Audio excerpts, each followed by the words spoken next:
Welcome to Mr. Nightbleed. Tonight, in 5 creepiest nights spent alone in abandoned burial grounds, we return to the forgotten edges of the world, places where footsteps echo too long and the dark has weight. These are the nights where a person stood completely alone, or so they thought. Every account you're about to hear is real, shared by those who swear something watched them from the shadows. Something ancient, something patient. My goal this month is to reach 4,000 subscribers. Almost 90% of viewers slip in, listen, and vanish into the dark without subscribing. Don't be one of them. Join the darkness. Subscribe now. Before we begin, tell me in the comments, where are you watching from? What time is it there? And if there's a burial ground near your town that feels wrong, type its name below. Because when the night deepens and the world holds its breath, not everything beneath the soil sleeps. Kill the lights, silence the world, breathe slow, and let us begin.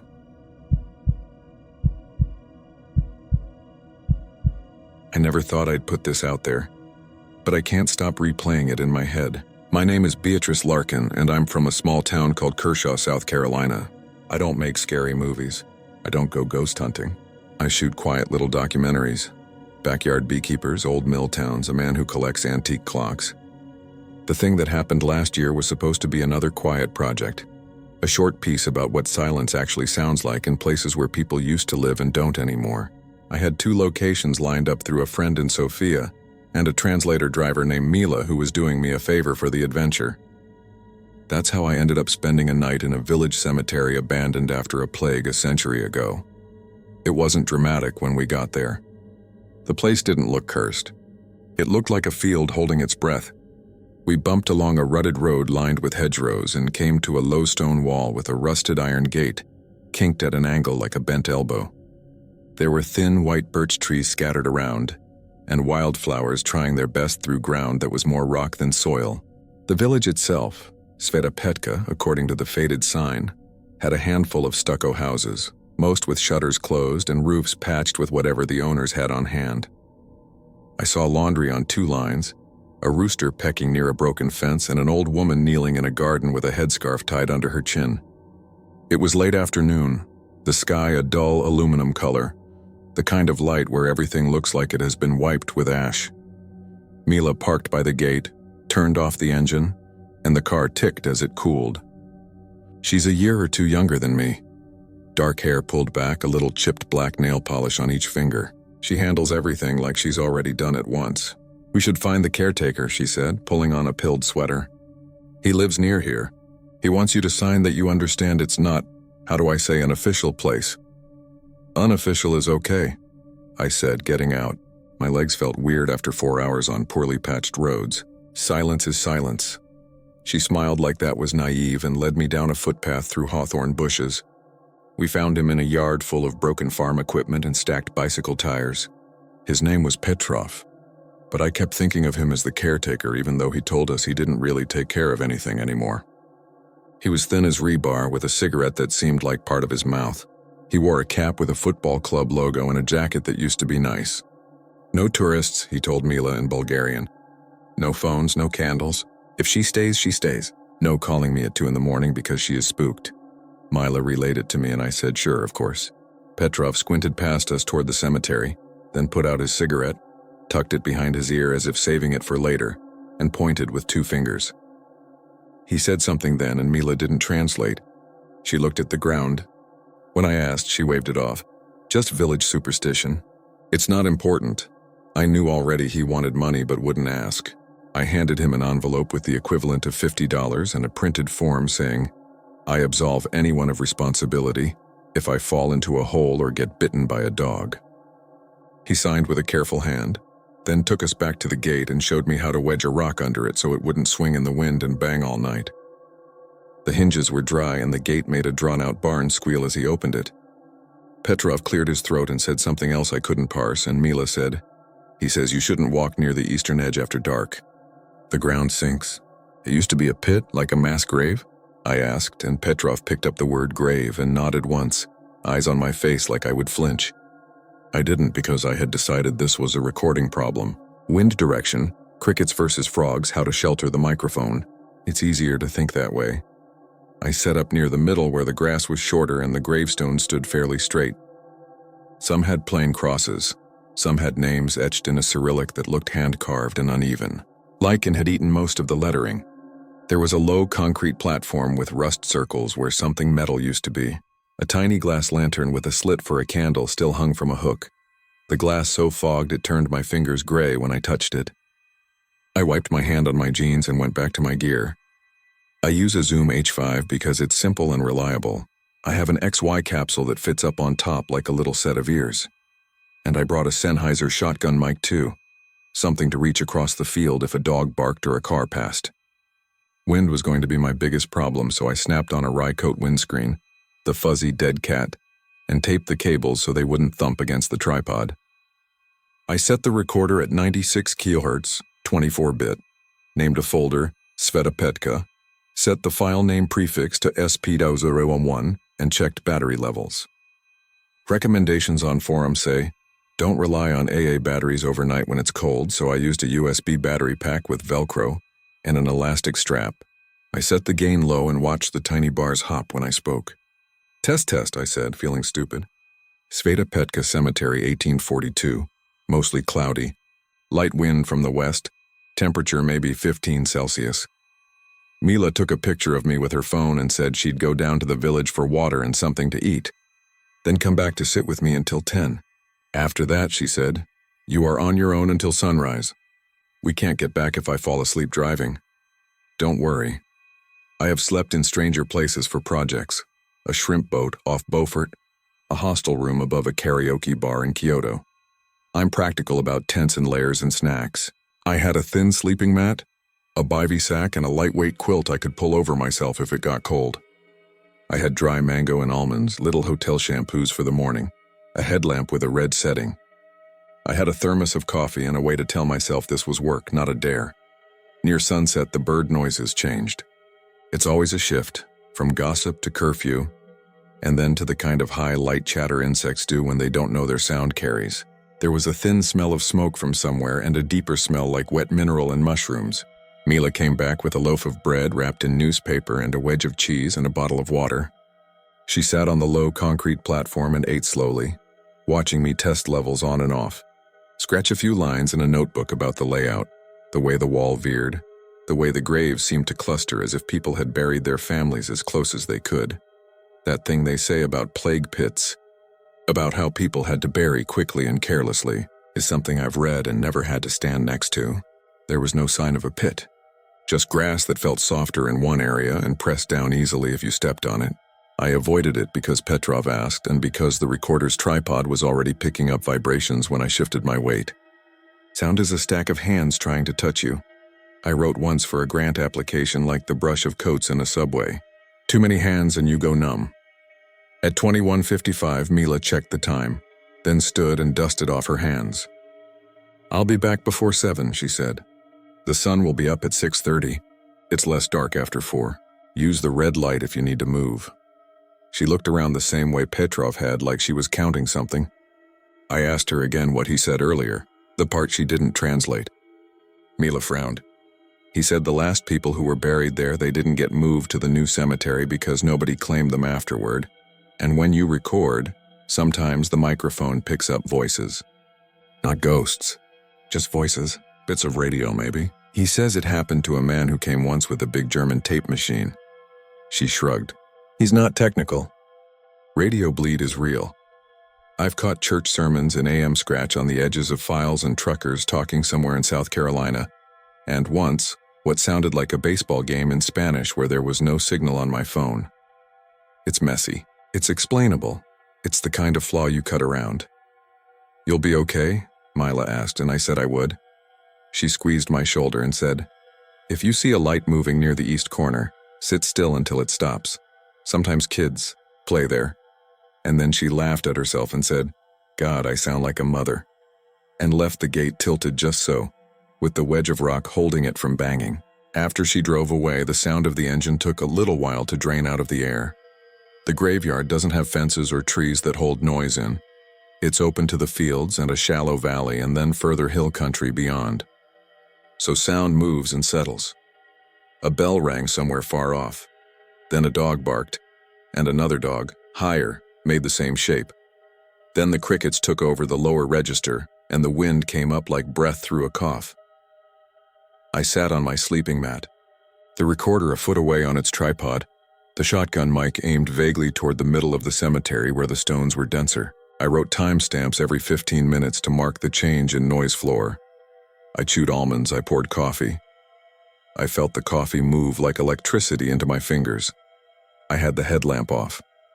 The moon was behind the clouds, but they thinned occasionally and smeared a slow, pale light across everything so the stones looked like teeth. I thought about home.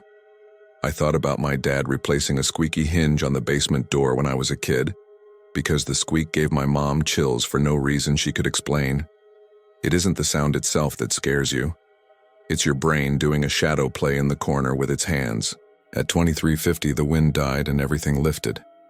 That's the sensation I always feel when the air goes slack, like the ceiling has moved up a notch and my ears missed it. The recorder's levels flattened into a soft lawn of static. There were tiny ticks I wanted to pretend were leaves. I wrote 2350, wind shift, calm.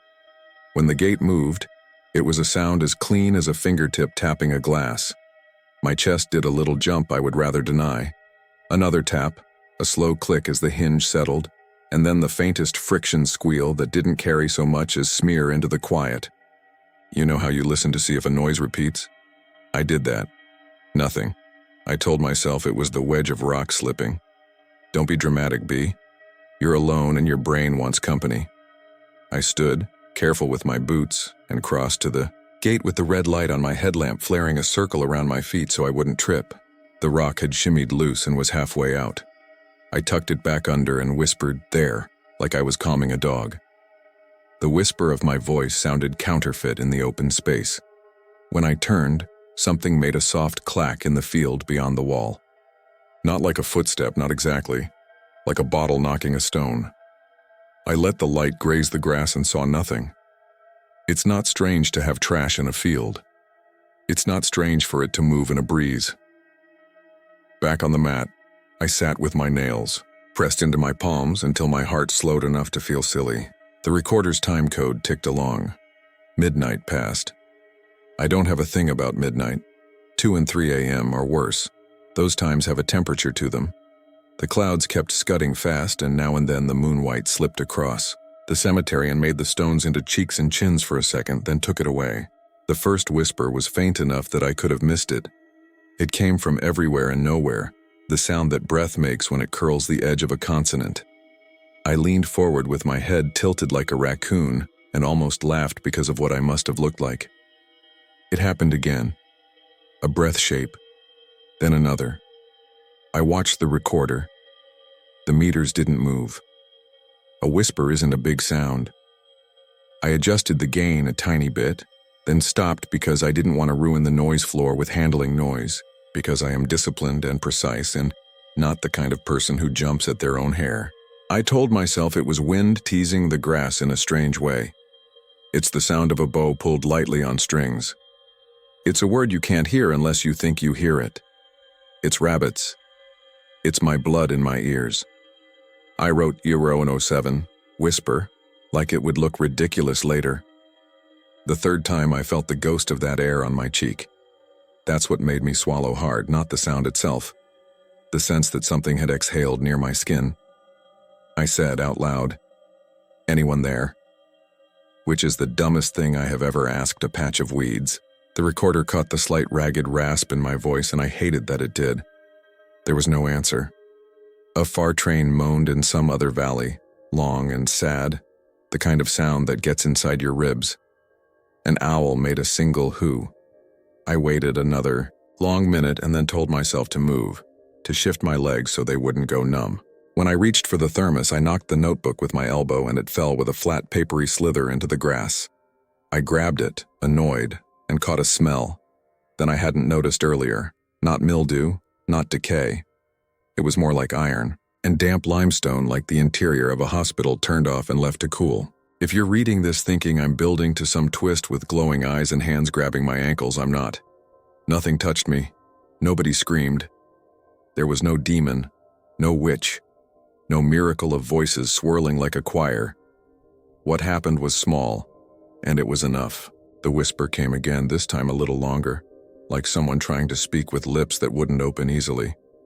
I locked my teeth together because I didn't want my own breathing to dwarf it. The recorder's levels barely ticked. When it finished, I heard another sound I hate to describe because it sounds like a story. The tiny click of a tongue on the roof of a mouth, disused, like a kid practicing the letter T. I kept still for God knows how long after that. My knees ached. The wind picked up again around 1:30, just as Mila had predicted when she checked the weather in the car, and with it came sounds I could name: leaves skittering, grass rubbing like a dry brush, a plastic bag cracking somewhere. The gate did its little tap dance and I let it. The whispers didn't return, or if they did, the wind took them apart. A few minutes after 2, there was the sudden, unmistakable beam of a flashlight on the far side of the cemetery. It cut a blade across the stones, then snapped off. My body didn't have a plan for that. Every sensible thought I owned jammed together in the doorway of my head and wouldn't let anyone through. If it was kids, fine, but kids don't turn their light off that fast unless they see something. I reached very slowly for the shotgun mic pistol grip so I could angle it, and the Velcro on the battery did that slow ripping sound that feels like a siren when you're trying to be quiet. The light flared again, but lower, like someone holding it against their leg. It made a lap around the east edge and then disappeared near the sagging corner of the wall. Mila had said if I saw a light, to sit still until it stopped. I sat still. I counted as far as 300. The beam didn't come back. I considered text messaging Mila, and then pictured her phone lighting up her face in a car on a dirt road and her not seeing the pothole and felt sick. There was a second beam then, far off, moving in a lazy side-to-side motion, not looking for me but doing a practical job of finding footing. A dog barked at it once and then thought better. The air tasted like someone had emptied a battery in my mouth. I fell asleep, not long, maybe 15 minutes, because I jolted with the thing I always do where my thigh twitches like I've tripped. The recorder was still quietly breathing beside me. The thermos was tipped over but closed. The moon finally decided to be something and lifted a shabby light onto everything. I can tell you exactly where my hands were, tucked in my sleeves, and exactly how my leg went numb from the way I was sitting, because I kept flexing my toes in my boots until pins and needles became a clock. That's how slow it was after the lights. Slow and damp and starting to get in under my jacket. Here's the thing about sound. You don't always hear it right. Your brain tries to make it into words even when there are none, like when a fan makes a pattern and suddenly it's saying your name. I wasn't thinking about words when the whisper came back at 4:02. I know it was 4:02 because I looked at the recorder as if it would help me decode it. It was no louder than a breath against a reed, no more than the memory of a doctor leaning close in a quiet voice. It wasn't in my ear.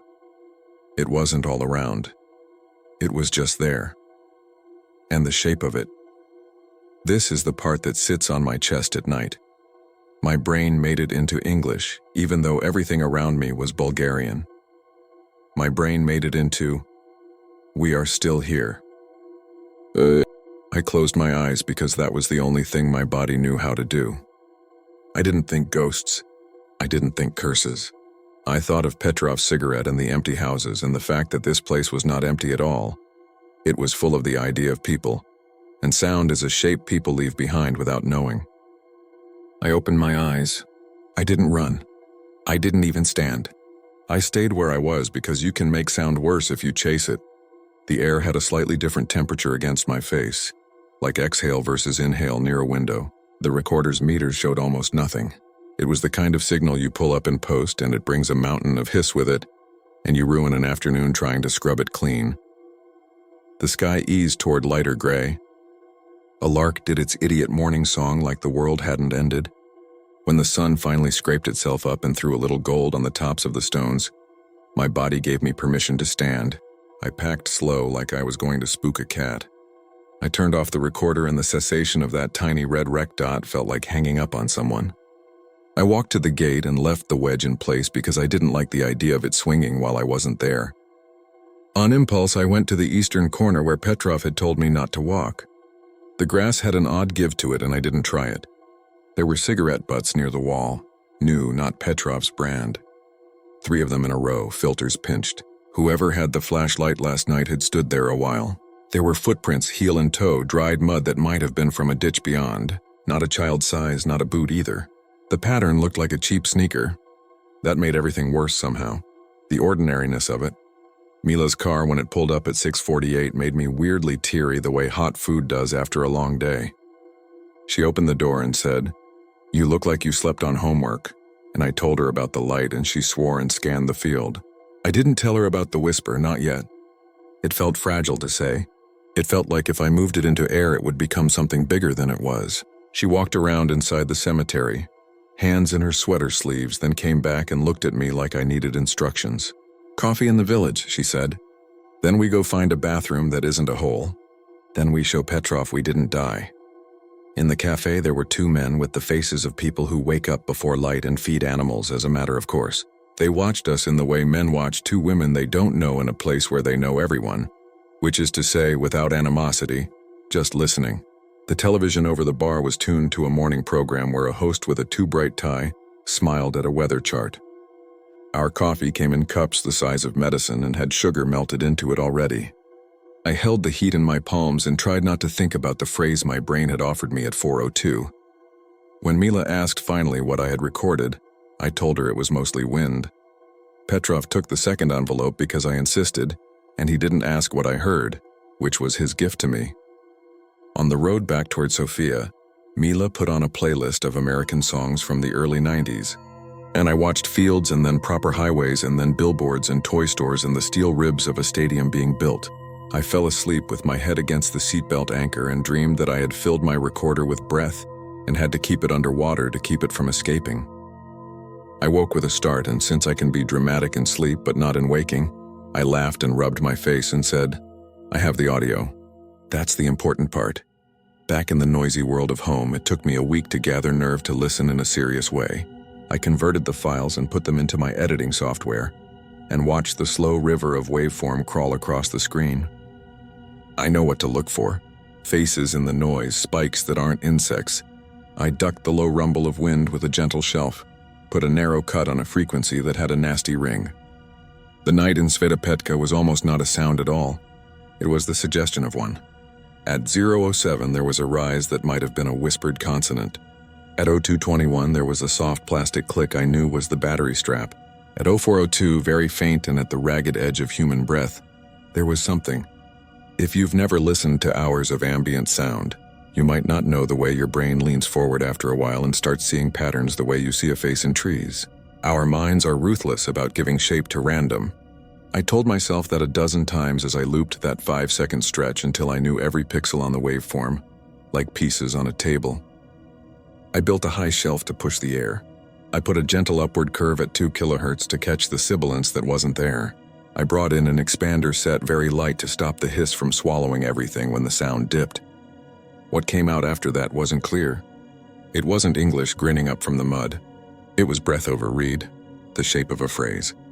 The suggestion, only the suggestion, of "we are still here." I stood up from my desk and walked a circuit around my tiny kitchen like I had to warm my body back up from sitting. The refrigerator hummed. There was a dog barking 3 houses away in its own kind of shape. I told myself I had made it, that I brought it into being with plugs and knobs.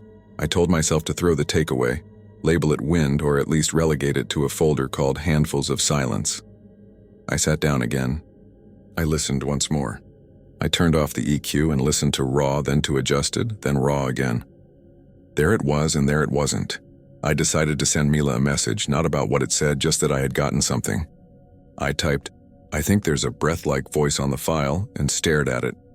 The 3 dots came up instantly. She wrote, "From the village we always think the wind is speaking.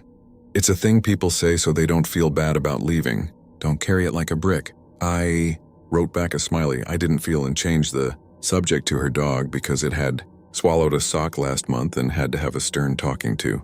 From the vet. It would be cleaner if I left it at that. Weirdness in a graveyard, weirdness on tape, we all go home and the world keeps its shape. But it followed me. And that's the part I don't understand because I don't believe in something following you from a patch of ground.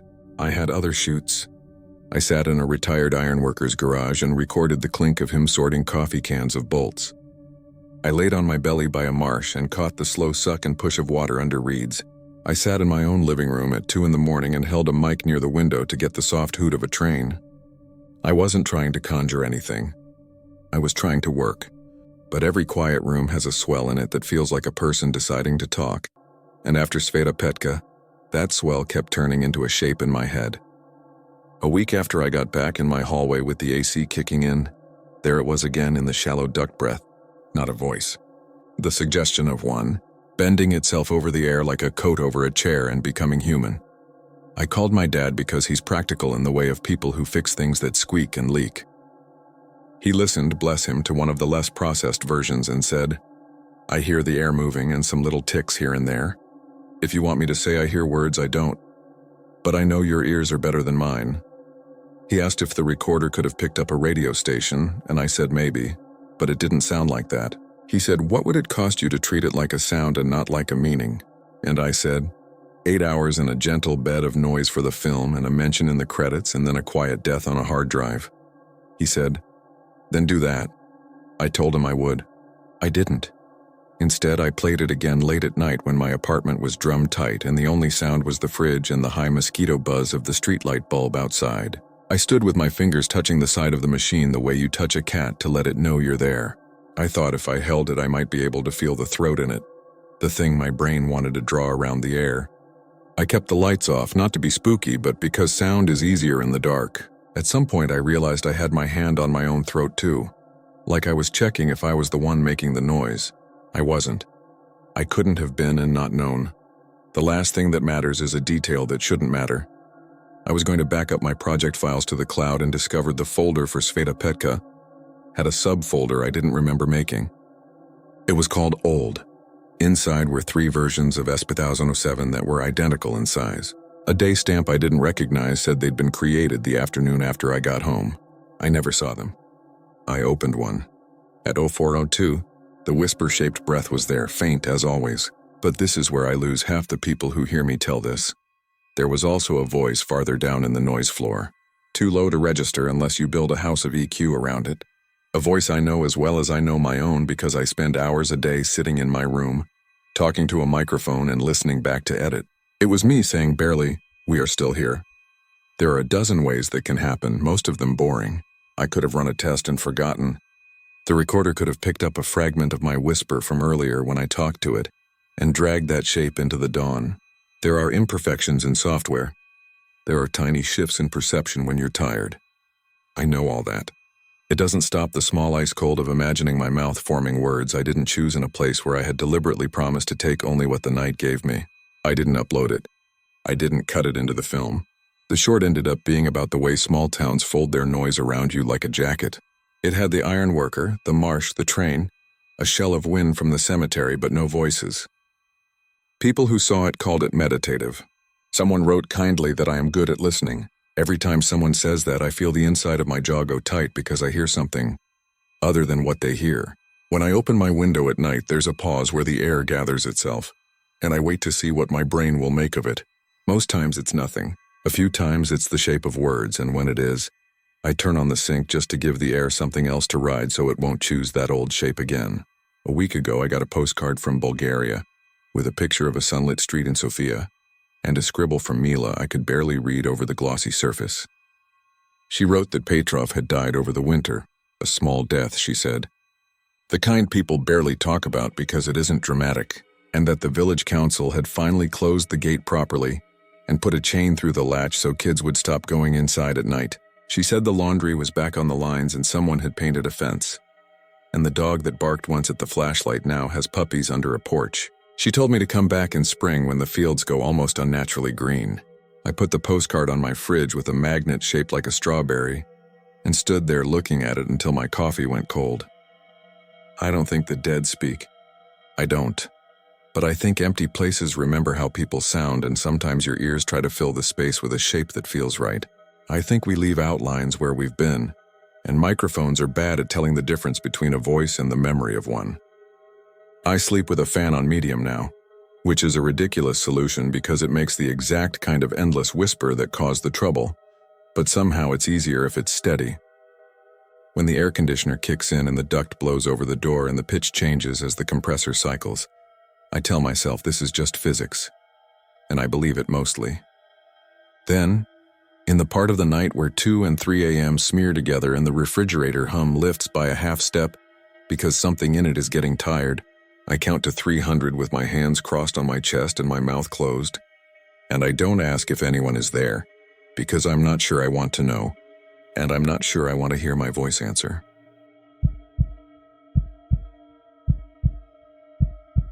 I never thought I'd write something like this where strangers could see it, but it's been hanging around like static in my ears. My name is Ruth Verma.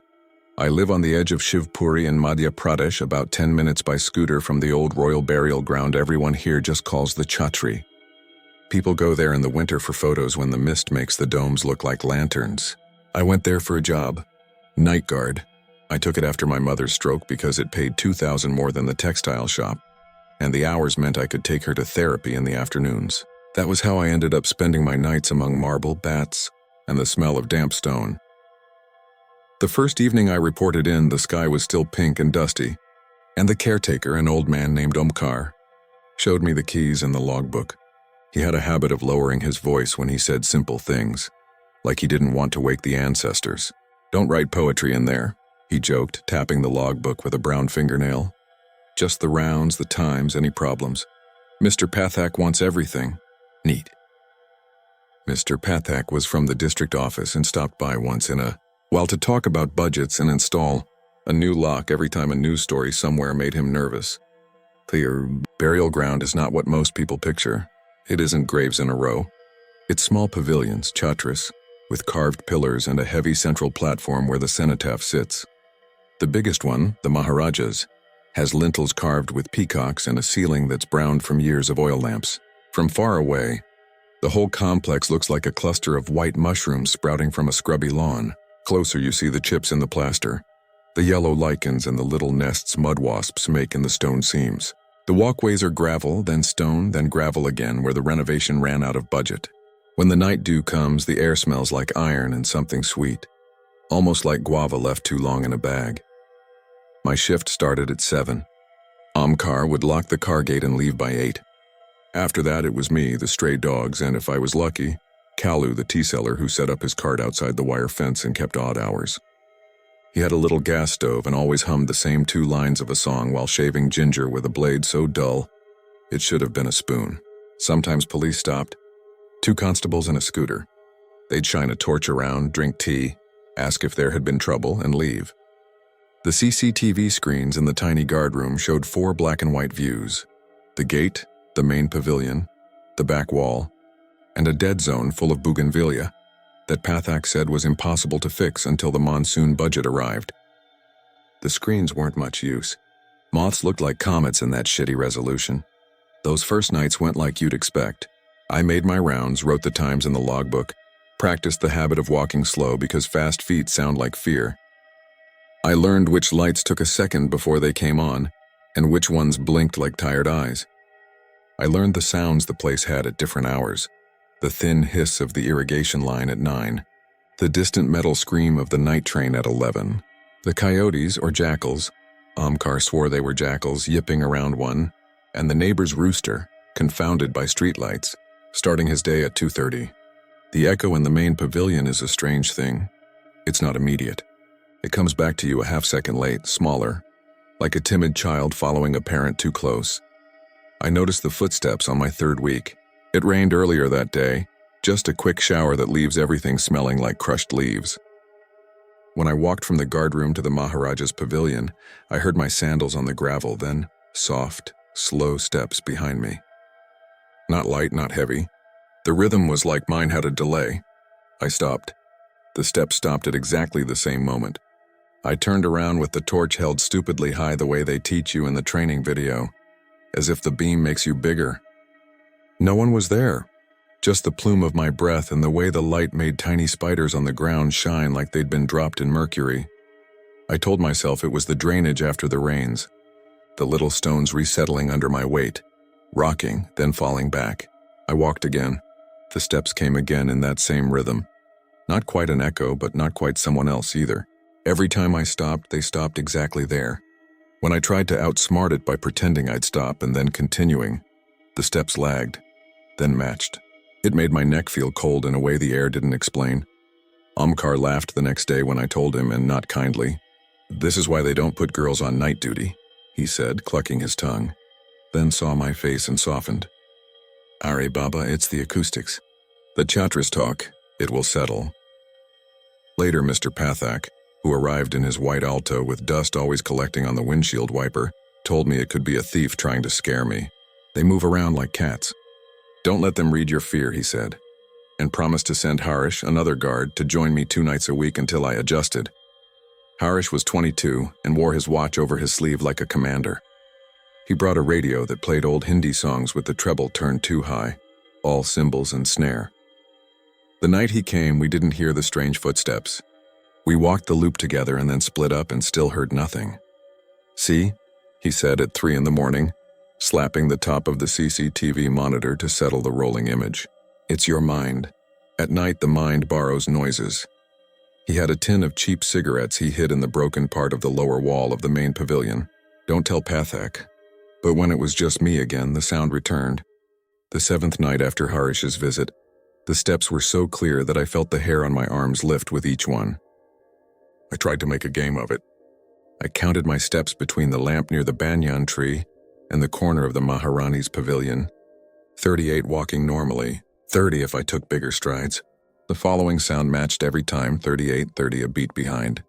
I stood by the bronze plaque that tells tourists where to stand for the best photo and said out loud, "Whoever you are, I can hear you." My voice came back with the flatness of a classroom. No answer, only a faint drip somewhere, then far off a dog barked twice like a cough. There are practical things you do when you realize something's wrong, and I did them like a citizen in a pamphlet. I checked every lock twice. I made chalk marks across the thresholds that would snap if someone opened them between rounds. I pressed my palm against the dusty floor of the small servants' pavilion and lifted it to see if someone had passed recently. I laid my old dupatta in a way that would move if anyone brushed it. I wore my hair loose so a grabbing hand would have something to take that wasn't skin. I put my phone on record and slid it into my breast pocket, voice memo running every time I left the guard room. Yes, I know exactly how paranoid that sounds, and I know how silly it is to trust a microphone that also struggles to record a whisper at a family dinner. But a person will do ridiculous things at 2 in the morning, and everything at that hour feels like it makes sense. The recordings got wind noise, the scuff of my sandals, insects singing like machinery, and sometimes faint second footfalls perfectly spaced with mine. The weird thing was what I noticed on playback that I hadn't in the moment. In 2 of the recordings, when I stopped suddenly, there was a tiny high squeak before the last step, a shoe that needed oil, almost like a rubber sole catching. In another, a distant breathing came and went, almost like a snore's baby cousin. I didn't tell anyone about that because I didn't want it to be true. I told myself it could be me moving the phone against my shirt. It could be the wind boxing the microphone. It could be the sound of the old neon light buzzing down the lane. Anything was better than someone walking just behind me, tailoring their steps to mine, playing a game with rules only they knew. Kalu started showing up more often that week, or maybe I paid more attention. He set his cart a little inside the gate now because he said trucks passing were causing the tea glasses to rattle off and break. He made strong tea and poured extra milk when he thought I looked pale. "Any mischief?" he asked once, blowing on the steam and looking through the fence like it was television. "Only the usual," I said, and he grinned. "The usual scares are the ones that keep you careful." He lived in the Basti on the other side of the park and had 4 daughters, he said, and smiled when he said it like it wasn't a heavy thing to carry. One particularly quiet night he told me, plainly and without drama, that a man had tried to drag his cousin behind the railway shed back when he was a boy, and if she hadn't cracked him with her water pitcher, who knows, so never be embarrassed to shout. He said it like a recipe, like a thing you should know by the time you're old enough to stand in the dark. The more I listened, the more I noticed small changes. A light that always took a beat to come on now flicked instantly as if someone had just stepped out of its sensor. The thin rope that kept visitors from climbing onto the cenotaph was tied one way on my first round and another on my second. It could have been Omkar's absent-mindedness, but Omkar tied the same knot every time. A neat figure eight he learned in Scouts. There were beetle spatters near the back wall that hadn't been there earlier. Once I found Rs 10 note folded into quarters under the lip of the main steps as if someone had been hiding it and would come back. You see 100 little things in a place like that, and most of them are nothing.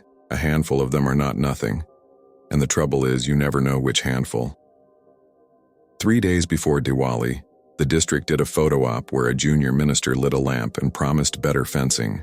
They left behind 2 garlands of marigolds and a stronger smell of hair oil than usual. Omkar asked me to leave the garlands on the hooks until the flowers went brown. That was when I did a stupid thing. I decided to take my mother's old umbrella with me on rounds. It was heavy with a metal tip and a little rust that made it stick when you tried to open it one-handed. I took it because it felt like armor, and because the baton the office gives us is the length of a forearm and makes me feel like I'm play fighting with cousins. If I am honest, I took it because I was tired of feeling like I was saying I am afraid with every step.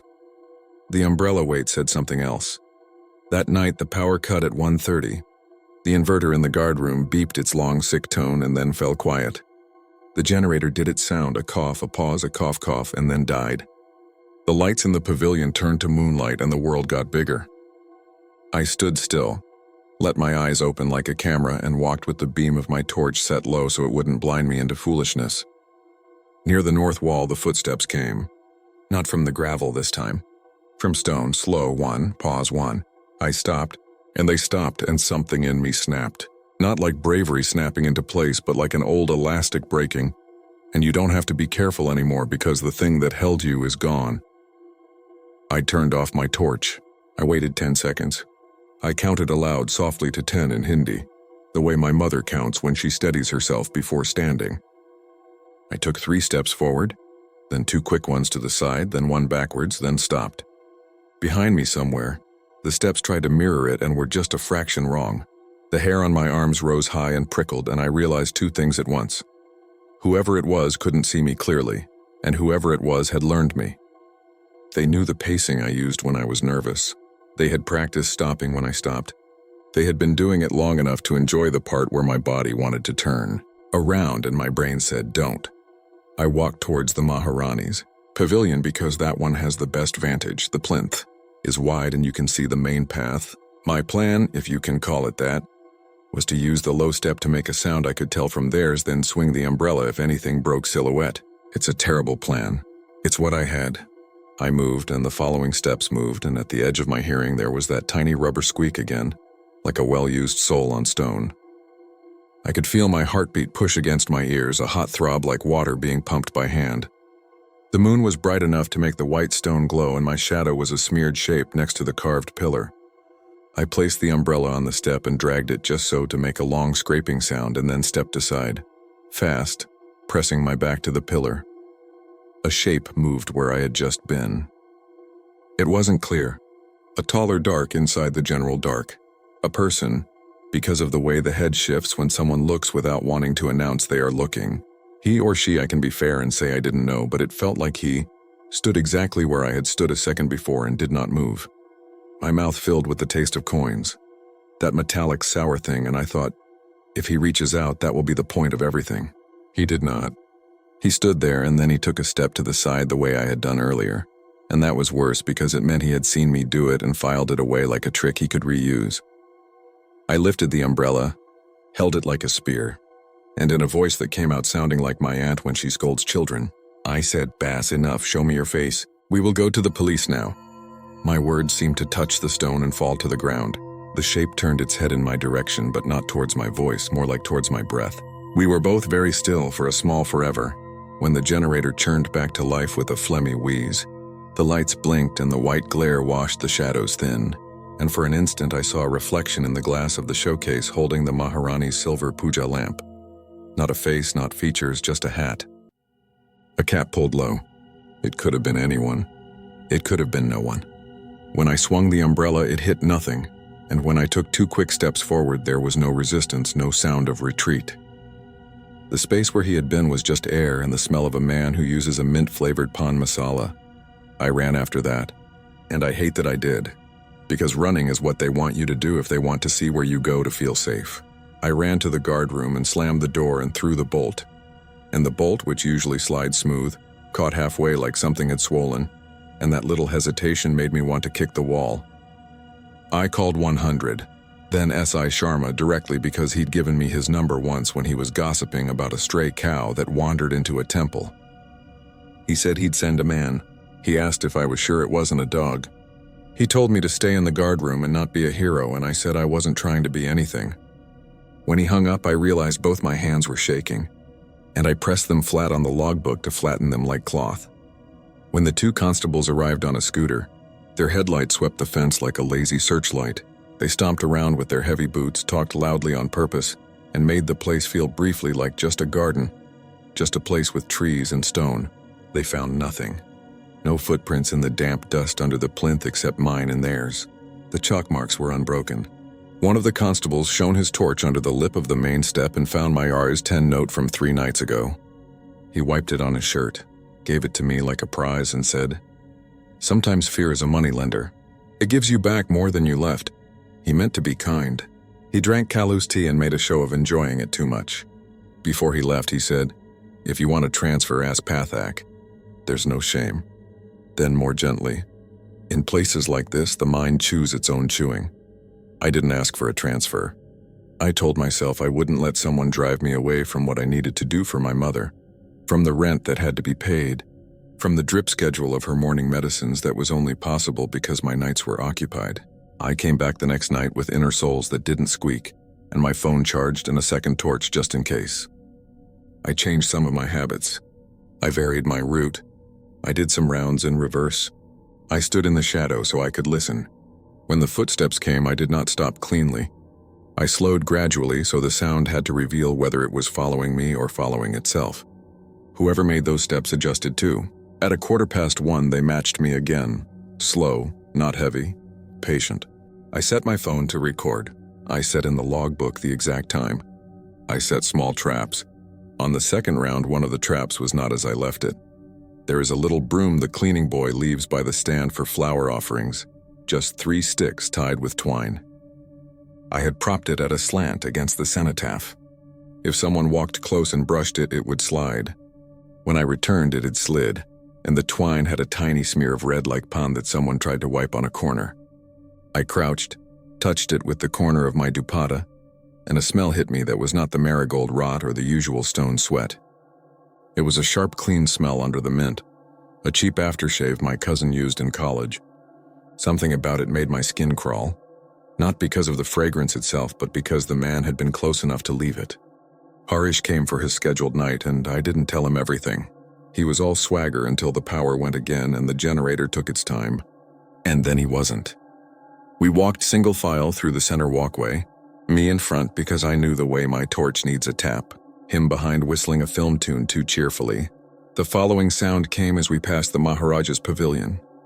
It matched us, and when I stopped, Harish stopped late, and then the echo of that stopped later, and all the timing was wrong, and I felt the goosebumps climb my back like a small animal.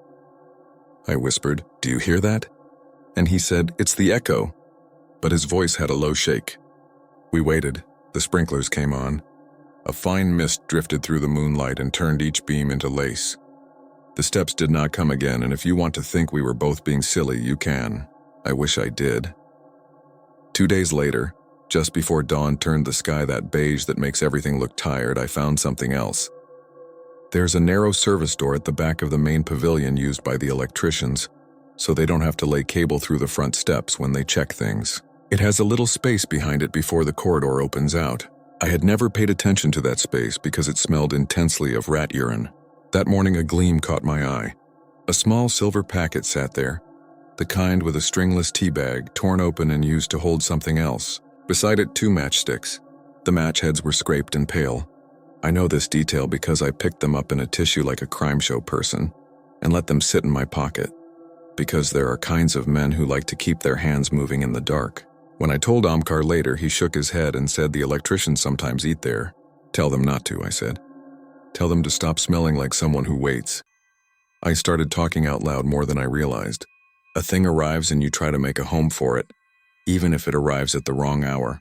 I talked to my mother on the phone at 1 in the morning, discreetly when she couldn't sleep. I told her about a cat that never actually showed up.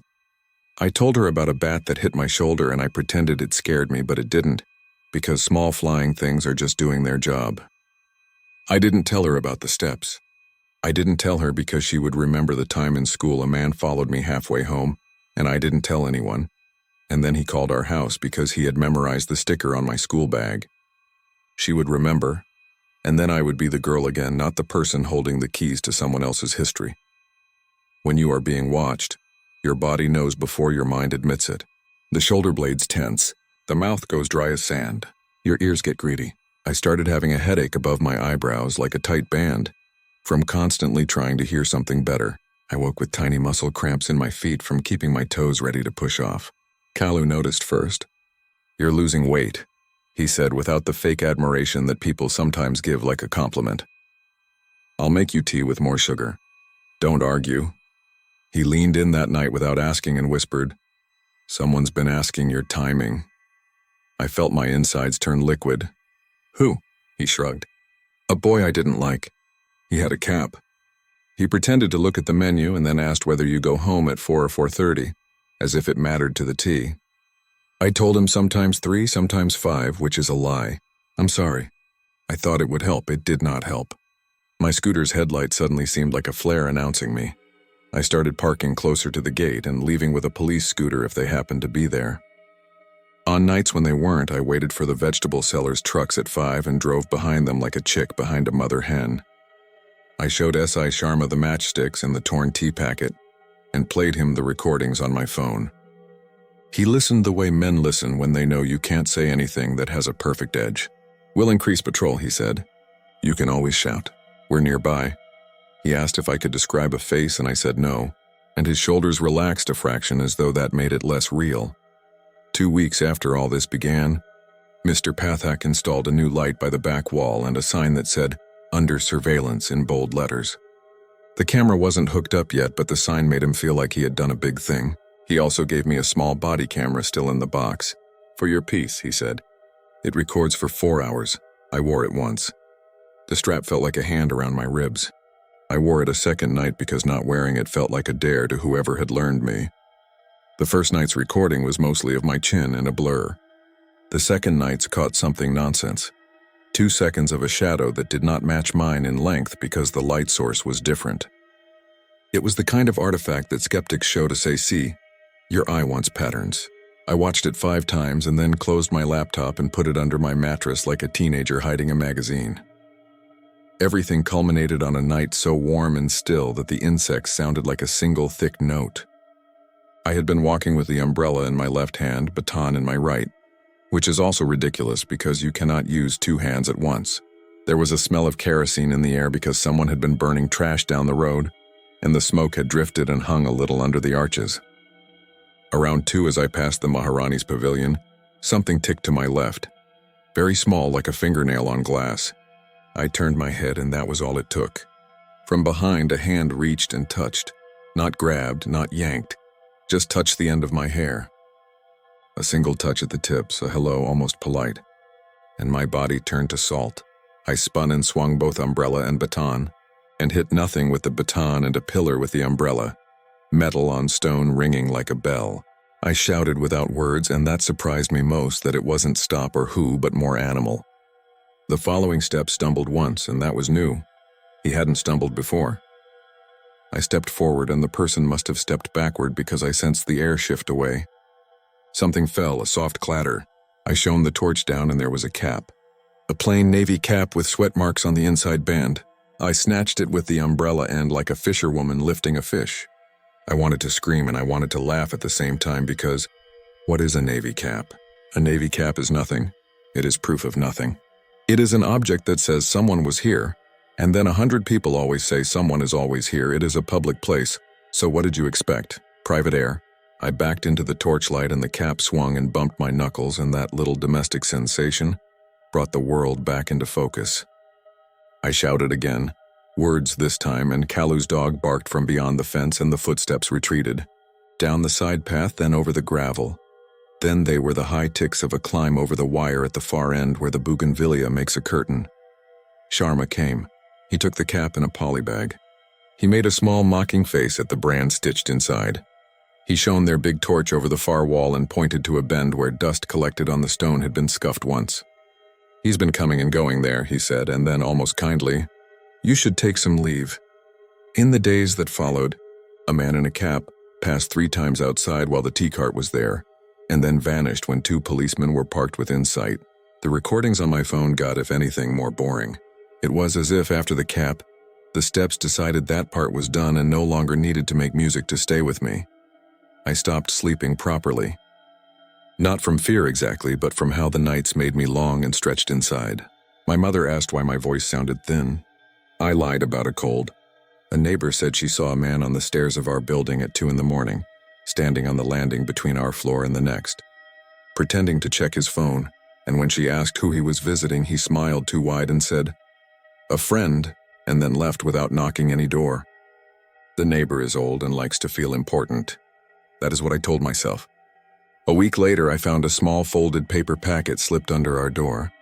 It was empty and smelled to me like the tea bag packet from before, but it could have been anything. A wrapper from the spice cellar that fell from a delivery boy's pocket. I threw it away and then dug it out of the bin an hour later with my fingers and sealed it in a plastic box like a crazy person. I handed in my resignation the next month. I told Mr. Pathak my mother needed me at night. He accepted it quickly, too quickly, as if he had been waiting for me to be sensible. He hired a man with a mustache and a way of standing that says he has been in the army even if he hasn't. He told me that Harish would take more shifts, and they would fix the cameras, and would I sign that I understood I had not been assaulted on property? A formality. I signed. On my last night, Omkar brought me a steel box of lattice and said I'd done well. Kalu gave me a cup of tea for free. He watched me drink it and then said, "Whatever it was, don't teach yourself to ignore your neck."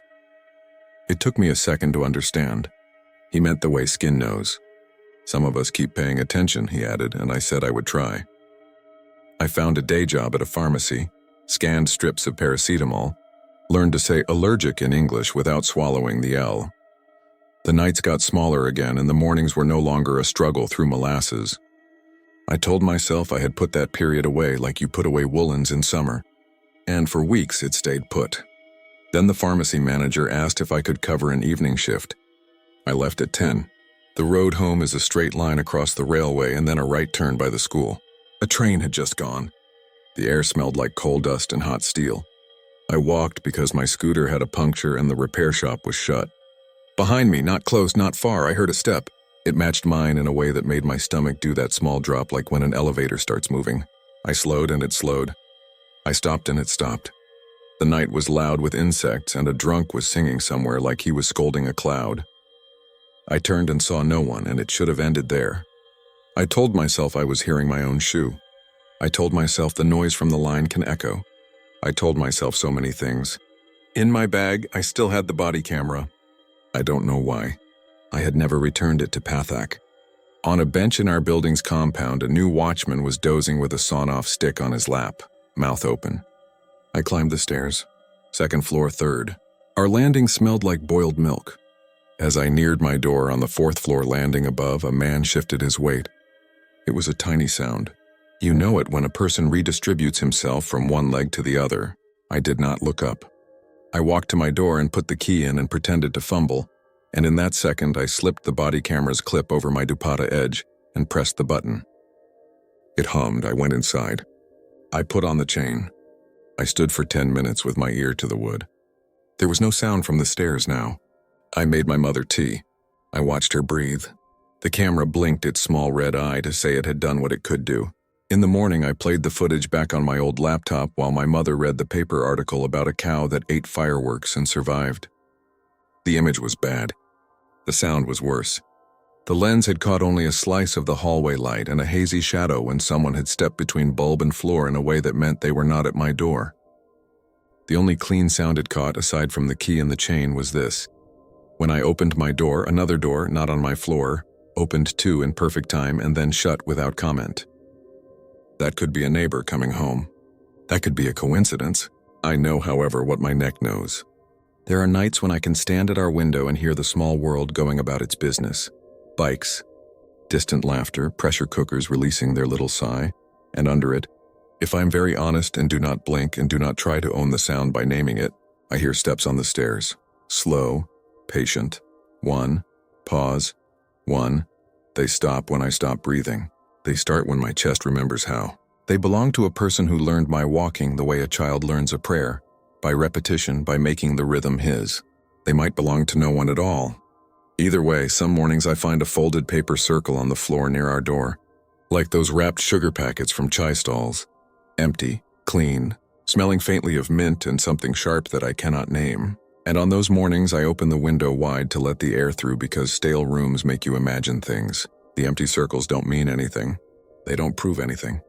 They are not a note. They might have been under someone else's door and blown by the draft. I keep the cap Sharma took a photograph of saved on my phone.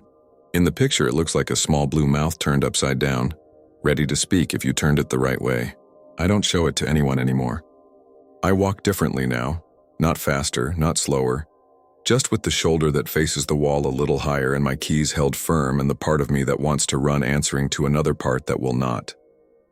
In the pharmacy, I look up when the door chime rings, and there are times when a man in a cap and good shoes walks in and asks for shaving blades. And I hand him what he wants and watch the way his fingers move and hear nothing special. There are other times when the street is empty and I hear the echo of my own feet on stone that isn't there, and I'm back under the chatras with the lights waiting to hesitate. On those nights, if I wake in the bathroom without remembering how I walked there, I wait, very still, and count to 10, and sometimes I swear I can hear another person somewhere in the building doing exactly the same. I don't have proof. That is the worst and the truest part. The steps behind you don't need proof. They need you to listen long enough that you carry them with you wherever the ground is, and if there's anything I've learned, it's that once you learn the rhythm, it's hard to be sure whose it is.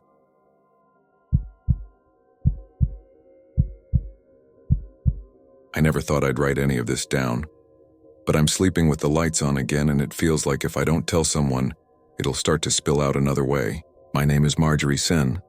I'm from Berhampur in Murshidabad district, West Bengal, on the slow bend of the Bhagirathi. I moved to Kolkata years ago and rarely went back except for festivals and funerals.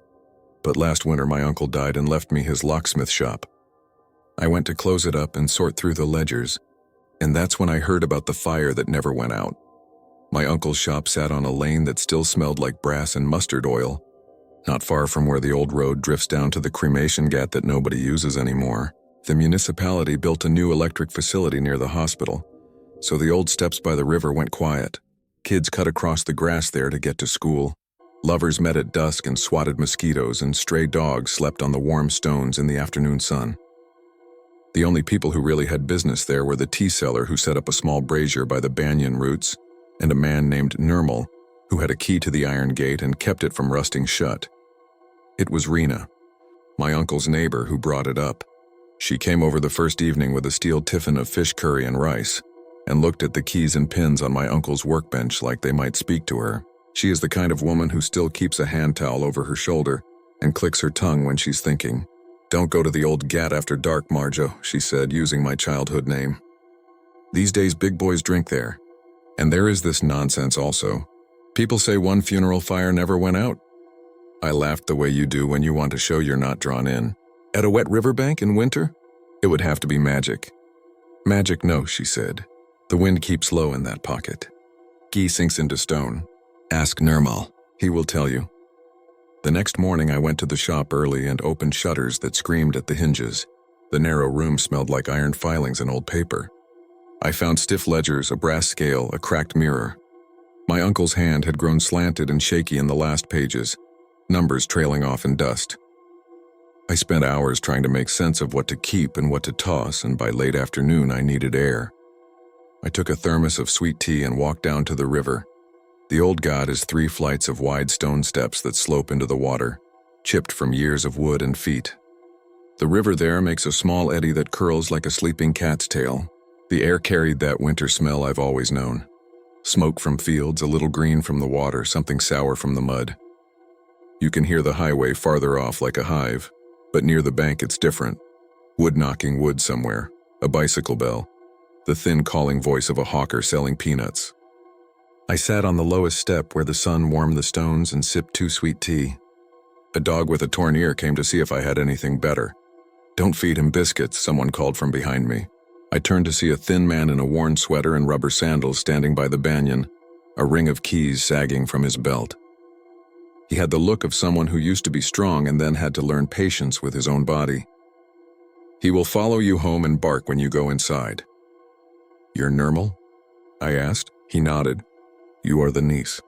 Your uncle used to keep a spare key for me for the main gate when I lost mine. He was never fussy.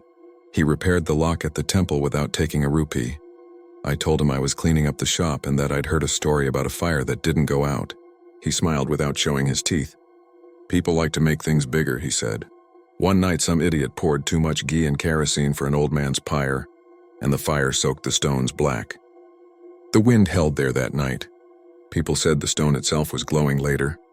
Then they said it was still warm in the morning. Then they said it never went out. If there is any flame, it is the boys who come with a bottle and a match." "And the shadow?" I said, and regretted it. The chai seller had mentioned it too, in the sing-song way of someone repeating a joke. "A shadow that stood inside the flame at 3 in the morning. "Shadow is just a shadow," Nirmal said. He looked at the dog, then at the river. "Don't stay late," he added, like a father to a child. That should have been the end of it, but once someone puts a small pebble in your shoe, you notice it every step. I started seeing things that could fit the story if I wanted them to. A smear of ash where no one had burned anything that day. Soot caught in a crack 3 steps up.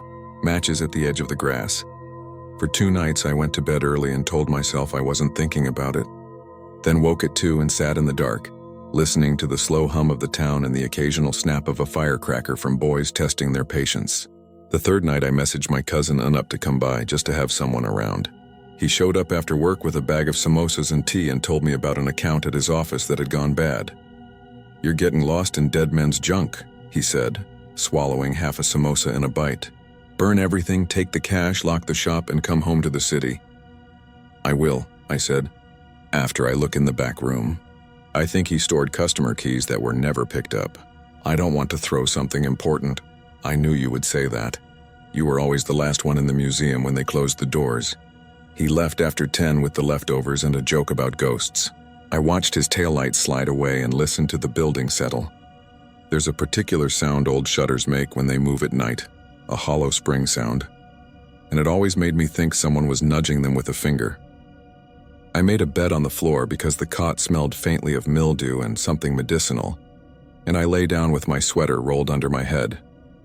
It was cold enough to feel it in your fingernails when you took your hands out of the blanket. I fell asleep listening to a dog bark twice, pause, and bark again, like it was telling a story to itself. At 2:30, a scooter passed in the lane and woke me. I went to the back to use the toilet, and I heard very distinctly a small metal clink like a ring of keys tapped against a stone. You know how a sound can be nothing in the day and everything at night? I stood still and listened. It didn't come again. I washed my hands and watched the water run rust-brown in the basin and told myself I was being silly.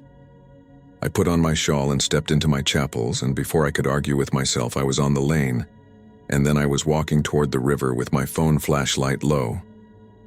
It was a moonless night, the kind where the sky feels heavy and low. The air along the river changes after midnight. You smell more water and more cold, and the distant noises seem to get farther away as if someone is turning a knob. The banyan tree made one shape against the sky. The gate to the steps was shut but not locked, and whoever had last closed it had tied a small length of rope in a lazy loop so a child could open it. I undid the rope and slipped through and held my light close. The beam picked up the smooth sheen of the stone steps and the glitter of mica in them. Farther down, just where the river touched, there was a black glistening stain that looked wet again. The smell was like old lamp oil and something animal.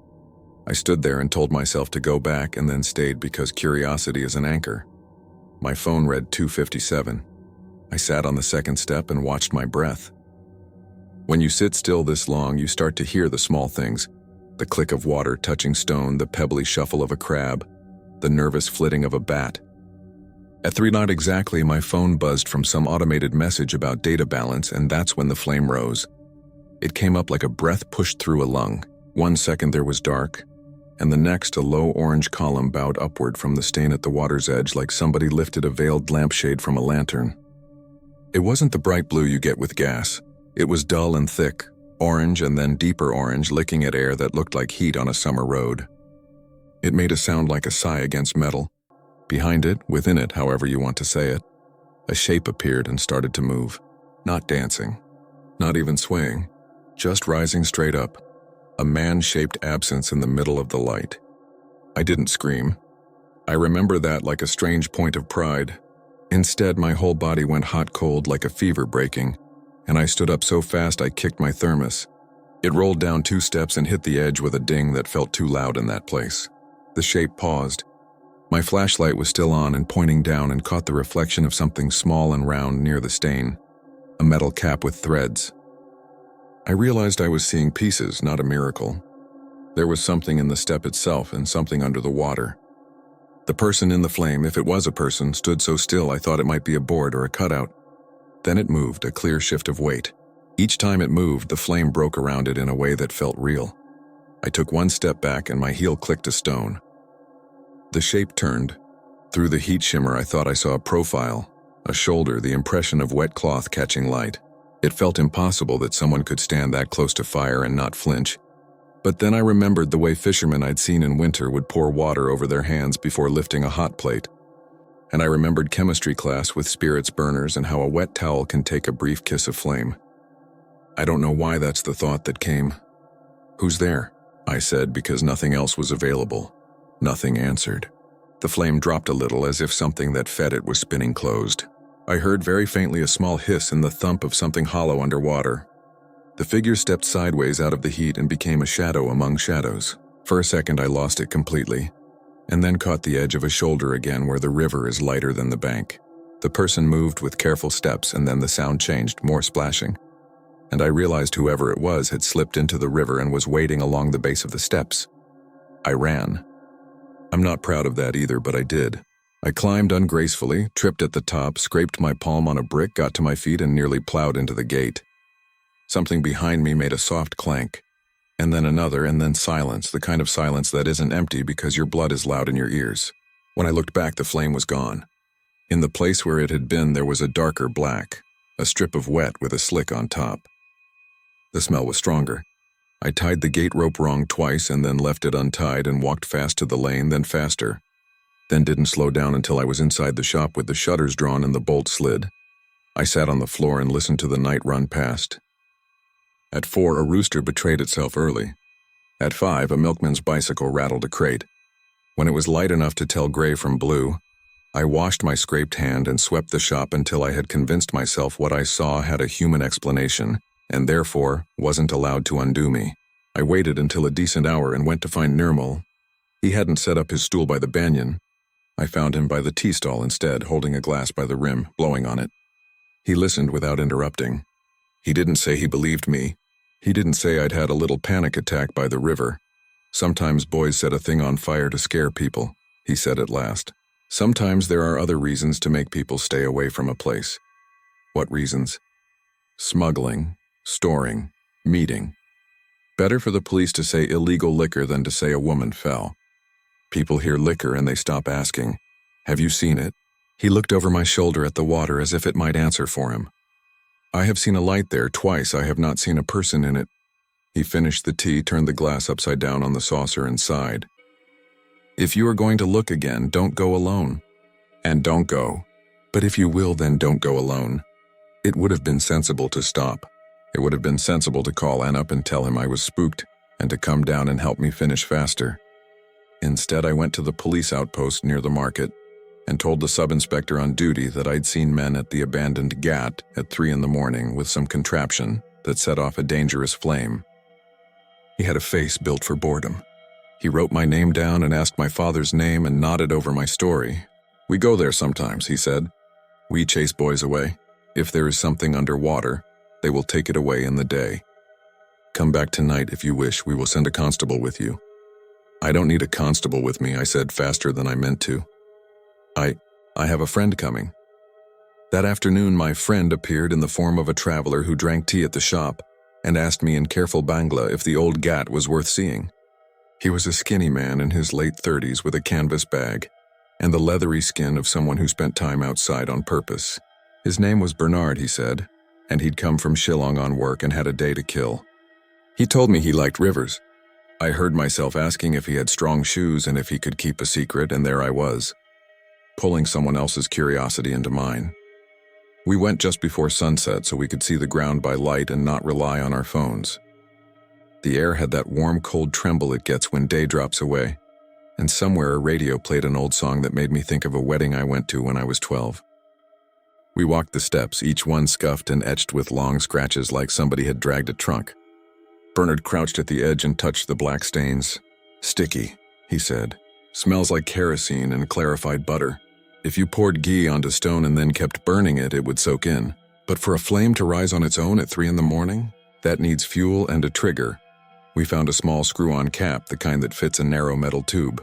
Farther up the steps, half hidden in a crack, there was a piece of rubber that had gone brittle. We followed the crack as it snaked up toward a patch of loose mortar near the 3rd step. If you ran your hand along the wall there, the stone felt hollow behind it. Bernard knocked it with his knuckles and grinned in that way men grin when they've been challenged by a puzzle. On the top landing, not far from the banyan, there was an old plinth where a shrine might have stood. Behind it, in the shadow, a stone slab sat askew, and when Bernard got his fingers under it and lifted, rats yowled and scattered and the smell was like a long-closed trunk. Inside was a rectangle of mere underground, cool and damp. The air smelled like clay and old fire. There were little shelves cut into the earth, and on one of them, we found a coil of tube that matched the brittle piece in the crack, a small wrench with river rust on it, and a can that had once held mustard oil but now smelled sharply of something else. We also found, in a cloth bag tied with string, a cheap alarm clock without a top, the hand set to 3 Elgao, and a small battery pack with leads. Bernard sucked in his breath softly as if he'd been hoping to be wrong. He turned the bag over in his hands. "Someone set this to open or spark at a time when most people are asleep," he said. "They were feeding something from this recess down to the step. A thin gas line? Or they primed a wick and ran oil down and then an electric spark lit it." He looked at me. "It could be a signal, or it could be a story someone tells so you don't come down here at night and find the real thing." "What's the real thing?" He didn't answer immediately. He held up the alarm clock as if it might answer for him, then set it down and wiped his hands on his pants. "Whatever you don't want your mother to see," he said lightly. "A meeting.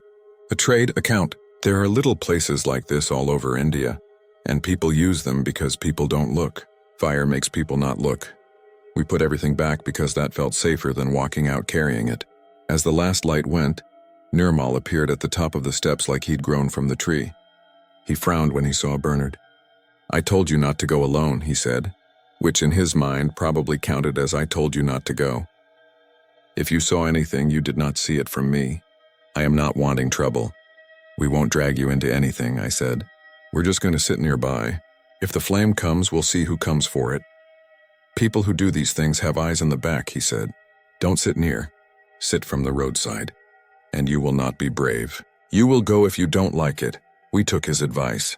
We found a spot on the lane above the gate behind a low wall and crouched there with 2 old shawls in my thermos. The temperature dropped fast. You could see your breath in the light of the street lamp, which hummed and ticked and threw faint bugs on the wall. Somewhere a lorry's horn rose and fell stupidly on the highway. Bernard didn't talk much, which I appreciated.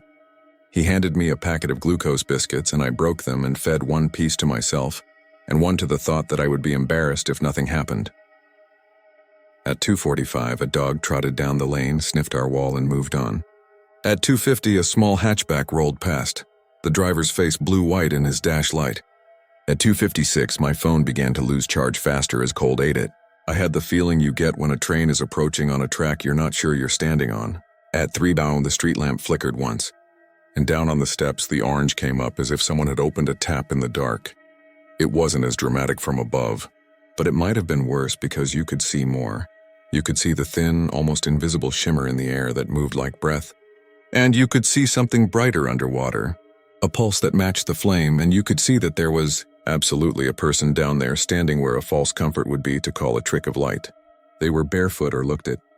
They wore dark, wet fabric that clung and smoked and something on their head like a hood. They turned their face away from the brighter part and raised a hand in front of it and stood there, not making any of the flailing movements I expected from someone too near fire. Bernard's hand touched my sleeve. It was a human touch, steady. He was breathing slow through his nose the way people breathe when they're counting. He pointed just once at the top of the steps, and it took me a second to see what he was seeing.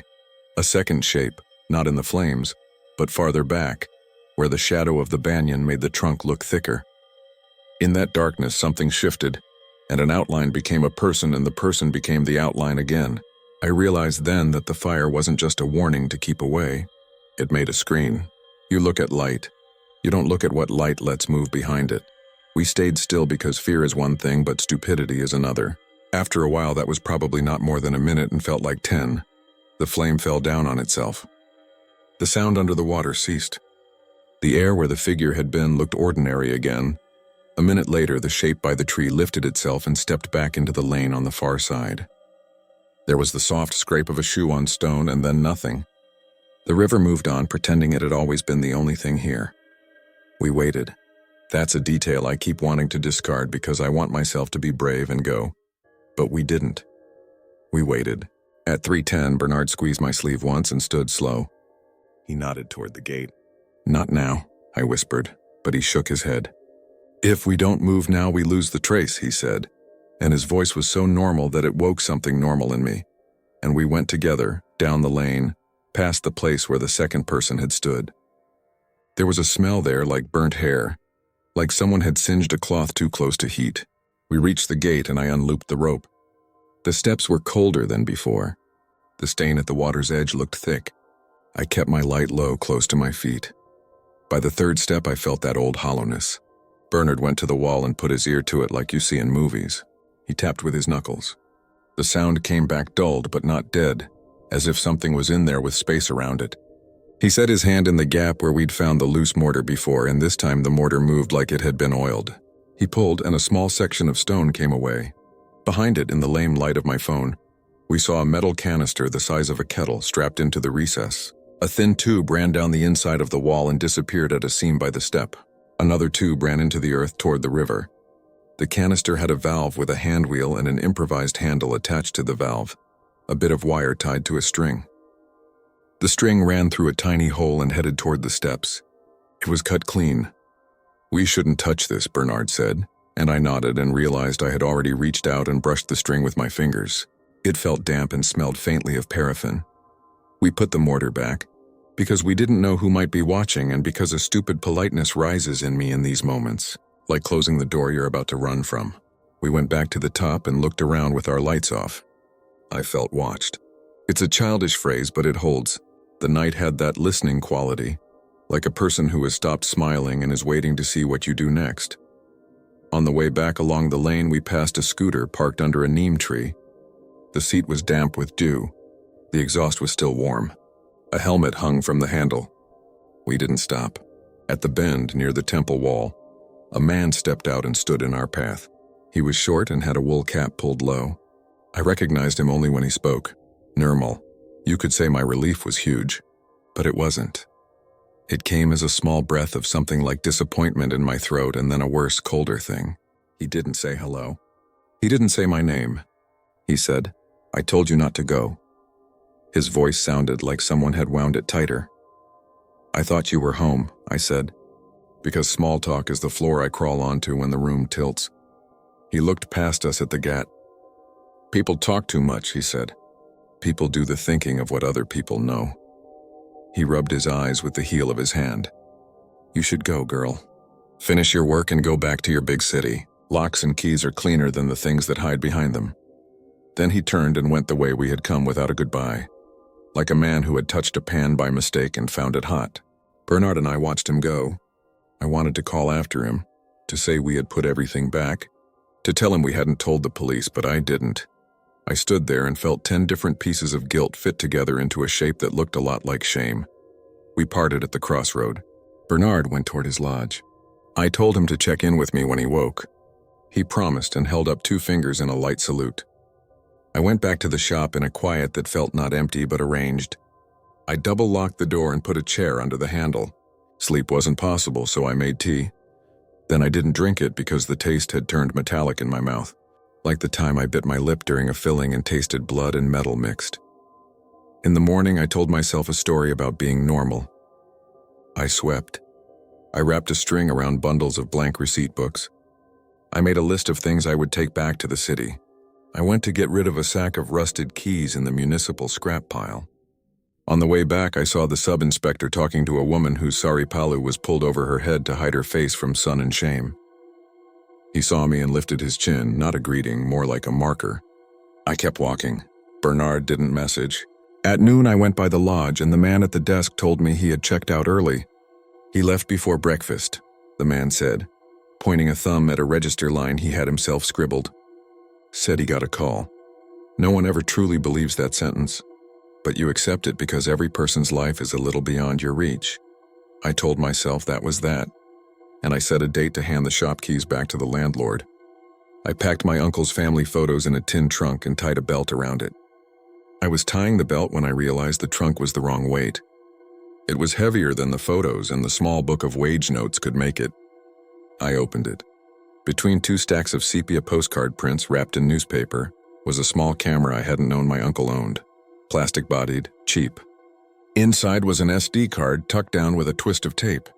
I am not a person given to spying, but curiosity had already made a home in me, so I slid the card into my laptop. Most of it was the kind of thing an idle man with a small camera might collect. Face shots of people at the market he asked to take. Dogs, a kite. A child with his mouth dyed red from sweets doing a mock fierce face. The last folder was dated 3 months before my uncle died. Those pictures were all at the old GAT. They were taken at night. They were mostly bad. Motion blur and grain and the thing that happens when you try to capture a darkness that is bigger than the device in your hand.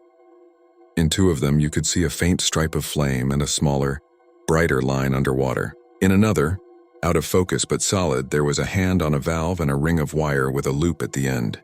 The last picture snapped something in me that had been pretending it would stay elastic. It showed the steps in that weird flat way phone cameras do when the flash hits stone too near. And on the top landing, it showed the shrine plinth, and beside it, the small slab we'd lifted. In the frame, mid-motion, head turned away, was Nirmal holding the slab. He wore a wool cap. His other hand was a blur on a coil of tube. That picture could mean 10 things. You can tell yourself 10 things very easily. He could have been moving the slab to clean litter. He could have been making sure boys hadn't opened the space. He could have been trying to stop something. He could have been doing what we had done, looking and then putting back. Except in the corner of the frame on the ground, there was a cheap alarm clock with its top off and its hand set to 3:00. And next to it, under a newspaper weight, a small battery with wires taped to it. And it is very hard to come up with the set of innocent reasons that leads to that. I printed one of the photos and put it in a brown envelope. I wrote sub-inspector on it and took it to the outpost. He wasn't there. A constable with a kind smile took it and told me he would pass it along. He didn't ask my father's name. I went back to the shop and sat until sunset, and then locked the shutters and went to Rena's and ate too much of whatever she put in front of me. When I walked back to the shop, the streetlight flickered once and came steady, and I felt that little childhood ache in my stomach I used to get when I'd lied about something small to my mother. I left the next morning. The bus ride was dull, and my seat partner was a man who chewed pan with his mouth closed, thank God. I kept falling asleep and waking with my head snapping back. I got to my apartment and set my bag on the table and lay on the floor because my bed looked too soft. I slept for 2 hours without dreaming and then woke to sudden, sure wakefulness that felt placed in me by someone else. I was certain that I could smell smoke. Not the neighbor's incense or the fried-on oil smell from the man who lives downstairs and cooks too much egg curry. Smoke like you get from ghee lit in a spoon. It was in my hair. It was in the sweater I'd worn. I stripped the sweater off and stuffed it in a bag and knotted it, and the smell thinned but didn't go. I scratched my palm where it had scraped and felt a tightness like a leather string drying, and when I looked, there was a faint shiny patch I hadn't noticed before that looked like it had been licked by a small flame. I told myself I'd brushed against the electric mosquito racket at Rena's. I turned every plug off. I opened the windows to December. At 9, my phone buzzed. It was a text from an unknown number. It wasn't a threat. It wasn't a riddle. It was 4 words, "You are very curious." I stared at it until the screen went dark. I didn't reply because the person who sends you that is not sending to start a conversation. I turned my phone off out of instinct and then turned it back on because what if someone needed me? Because that's how they get you. Later I told myself I'd imagined it, but the message was there in the morning. 3 days passed. I went to work. I answered emails. I told a watered-down version of everything to a friend who said all the right things and then suggested I see a movie. The sub-inspector did not call me. Bernard sent me one line on WhatsApp that said he was back home. Thanks for the tea, watch your step, and there was a tiny photograph of a river that wasn't ours. I washed my sweater and hung it in the winter sun and leaned down and smelled it when it was dry. It smelled like laundry powder, and something underneath it that the powder hadn't beaten. On the 4th day, I found the small alarm clock in my bag. It was the same make as the one in the photograph. It was the kind of thing you can buy at a shop on any corner. Red plastic, stiff switch on the back. It had no top and the hands were set to 3 auxiliary and the battery compartment was empty. I hadn't put it there. I hadn't, and there are not many times in your life you can say that with real confidence. The bag had been in my apartment the whole time. I took the clock to the sink like it was an insect I had to trap, and then realized what I was doing and laughed a little at myself because absurdity is almost as good as prayer. That night I slept badly. I kept hearing the sound under the water like a kettle sighing. At 3 exactly, the bulb in my kitchen soundlessly went out and then came on again. And I'm not a person who thinks the universe sends signals through wiring, but my stomach went cold and stayed cold. I got up and walked to the window and looked out at the apartment block across the way.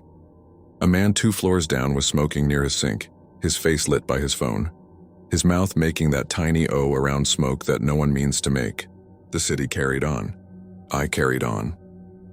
A week later, because one thing begets another, I dreamed of the gat again and woke to the smell of lamp oil. When I went into my kitchen, the window over the sink was open. The latch had a small, clean scratch on it where metal had met metal. The sink was dry, but the steel drain strainer had a smear on it that was dark and glossy and smelled like the thing I had tried to forget. I wiped it with newspaper and threw it away, and then after a minute I went to the bin and took the crumpled paper back out and shoved it into a jar and shut the lid, because I don't like to pretend things didn't happen. I sat at the table and watched my own breath. I could end here in a way that makes me look reasonable. I could say I called the police and they told me, gently or with impatience, to stay away from local matters that weren't mine. I could say Nirmal suffered a small stroke a month later and moved to his nephews in Kandy. I could say Bernard messaged occasionally about rivers in other places and never came back. All this is true, but if I end there, I don't tell the part that keeps me from sleeping. It's small and it sounds like nothing, and maybe it is. Maybe it is nothing dressed as something by a mind that has been primed to notice angles where none exist. 2 weeks after I came back to the city, I went up on the roof at dusk with my mug of tea, because the light was that weak gold you get once a year if you're lucky. The water tank dripped, and the pigeons made that bitty strut they do. Across the street on the opposite roof, there's a man who dries chilies on a bedsheet and scolds children for playing cricket too close to his plants. He was not there. On his roof near the parapet stood a woman I have not seen before or since, wrapped in a dark shawl, her head covered properly, her hands tucked in. She had the stillness of someone standing very far away when they are not. She looked at the sky and then turned her face and looked at me. Not long, just enough that I knew she was not looking past me. Then she lowered her eyes to something at her feet. She bent slightly and the light caught a thin loop of wire in her hand before the shadow of the water tank ate it. I did not run downstairs. I did not call anyone. I stood there until the tea cooled, and the sky went from weak gold to the kind of gray that makes electric bulbs look jaundiced. When I finally moved, when I finally went down, I did it careful, like stepping around a sleeping animal. In the night, I woke once and my phone said 3 and I told myself not to get up, that I owed the dark nothing. In the morning, when I opened my door to fetch milk, there was a matchbox on my mat, the cheap kind that leaves sulfur on your fingers, and inside it was a small metal ring with threads, the sort that screws onto the end of a thin tube. It smelled faintly of the river. I changed the latch on my kitchen window and then I changed it again. I double-check the bolt on the door each night and I keep my keys on a hook I can see from my bed. Sometimes I think about my uncle and whether he was curious like me or whether he was simply given something to hold and told not to drop it. Sometimes I think about Nirmal and the way he rubbed, his eyes like a man washing away grit, and wonder how many times. In his long, patient life, he did something for someone because it seemed small and then it wasn't.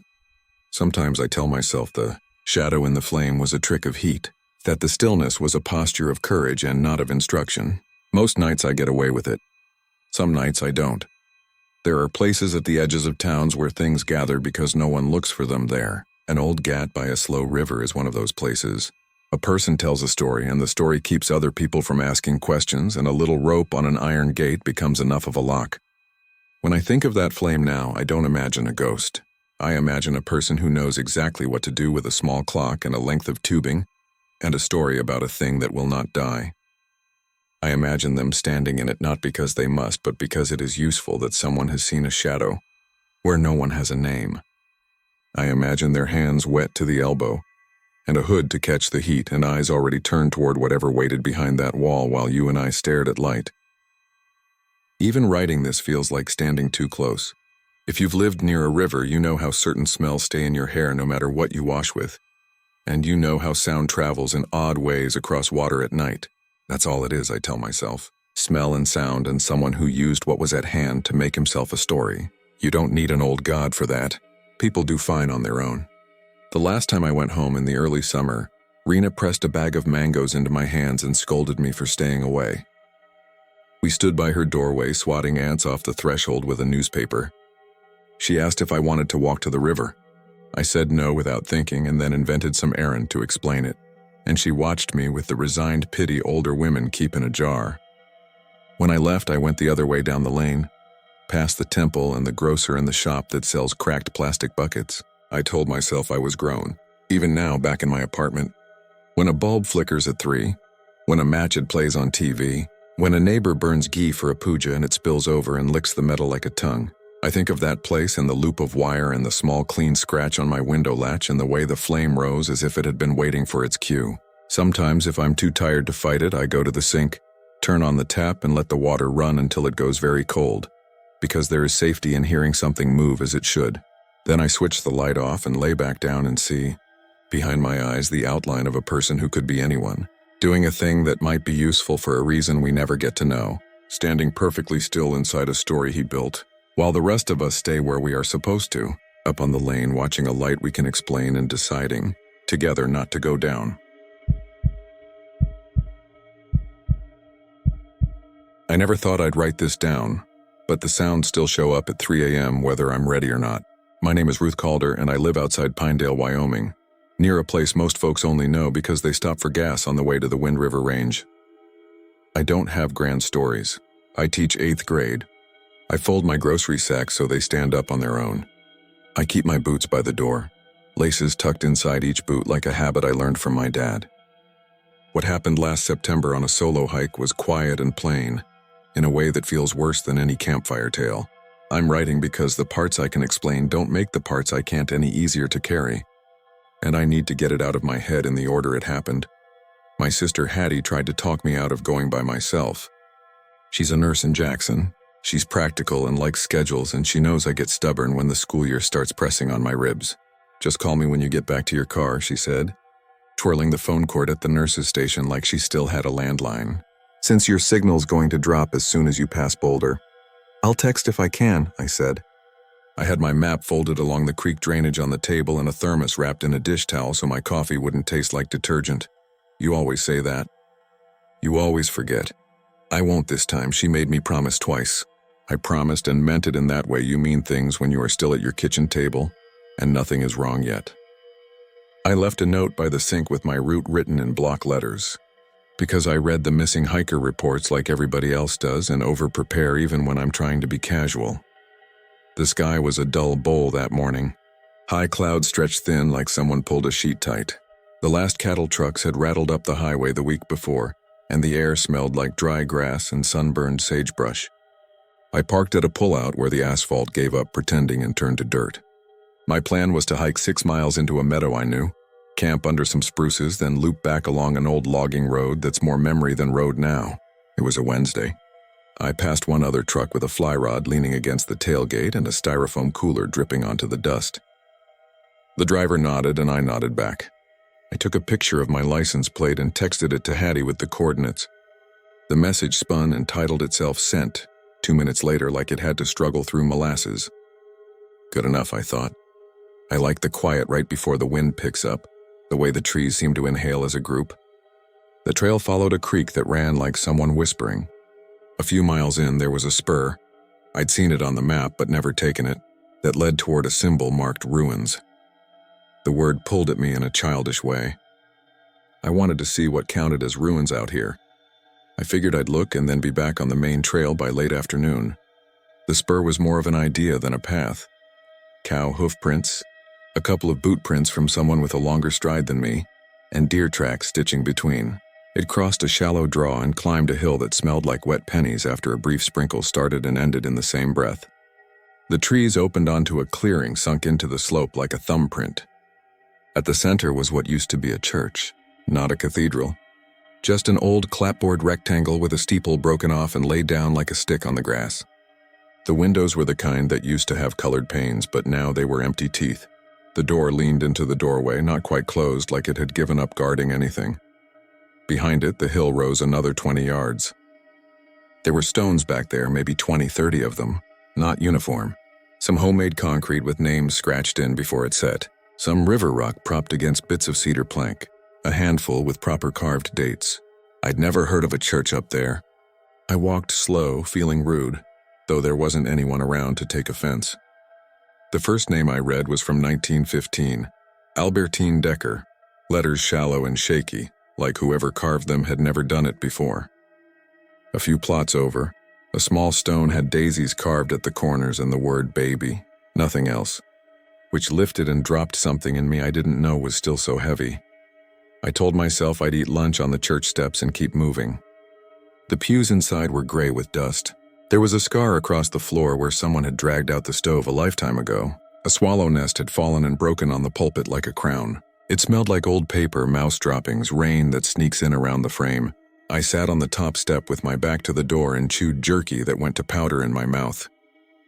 I heard what I thought was a truck on a distant road, but then it was quiet again and I realized it was the wind rubbing the tops of aspens together. By late afternoon, clouds had thickened into something more resolute. I didn't like the idea of picking my way back to the main trail in the wet. I was carrying my small bivvy and a tarp, not a full tent. The spruces behind the church were dense enough to hold off the rain, and the ground there was soft with needles. It's against my better judgment to camp near an old building. People are drawn to buildings, and people bring trouble, but I'd seen no trash, no recent boot tracks around the door, only rabbit pellets and fallen twigs. I told myself I'd set up just far enough into the trees to be out of sight, but close enough to the clearing to enjoy the openness in the morning. I try to make my footprints look like deer when I sneak off the trail, though I'm not as good at it as I imagine. As I walked the tree line, I noticed a mound I hadn't registered before. Not by the stones, but off by itself where the spruces began, like a thought someone didn't want to finish. It was the size of a grave, there's no way around that description. The dirt was raw and damp. No grass had had time to start. If you've ever helped dig fence posts, you know the smell when you turn new earth. Dark, almost sweet, like a black loaf of bread. And this smelled like that, strong enough to make me swallow. There wasn't a headstone. There wasn't even a rock. The edges were clean and squared the way a backhoe leaves them when the operator knows what he's doing.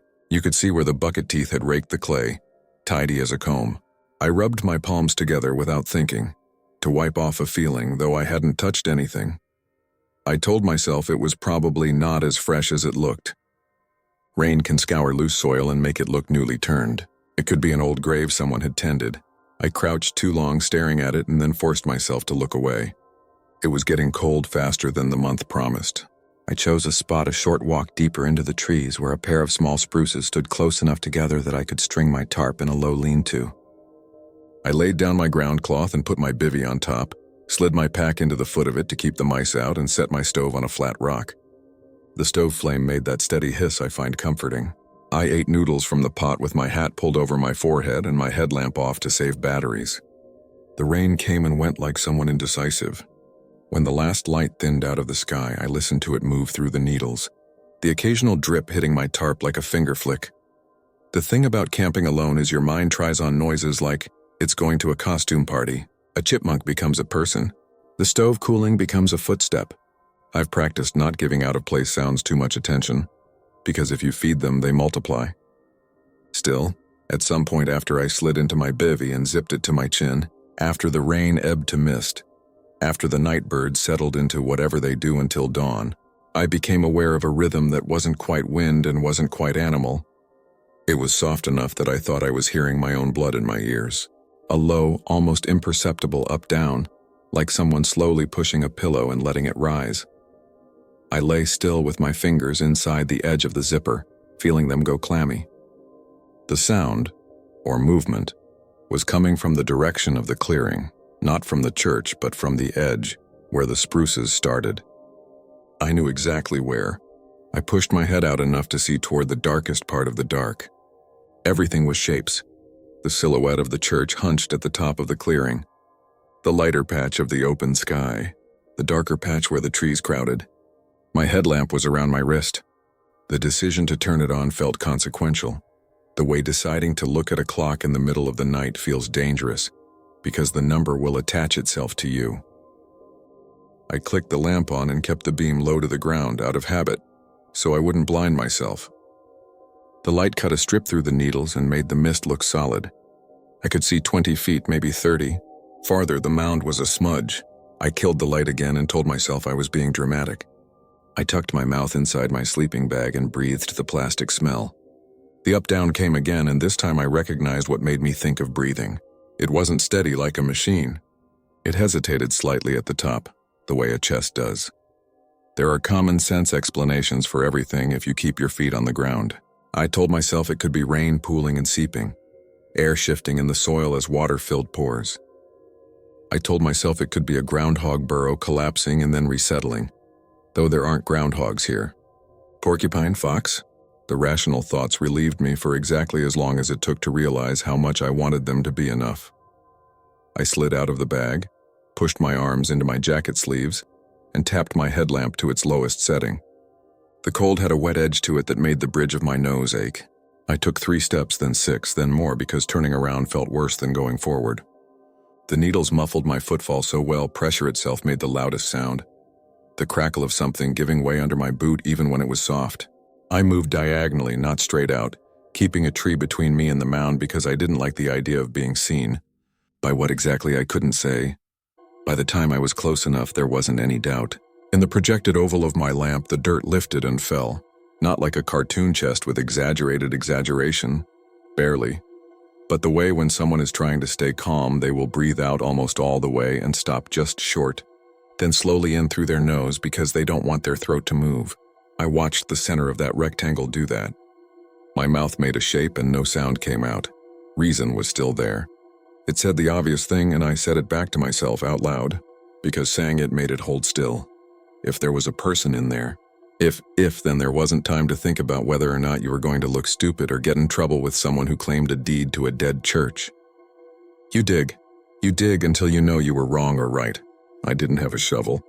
My trowel was the size of a cereal spoon. I had my hands. I had a mess kit lid with a rolled edge. I started at the end nearest me, brushing aside the top layer that had already crusted. The soil underneath was damp and clumped. It stuck under my fingernails.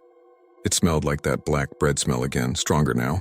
After the first few handfuls, I cleared enough space that the rise and fall was less subtle.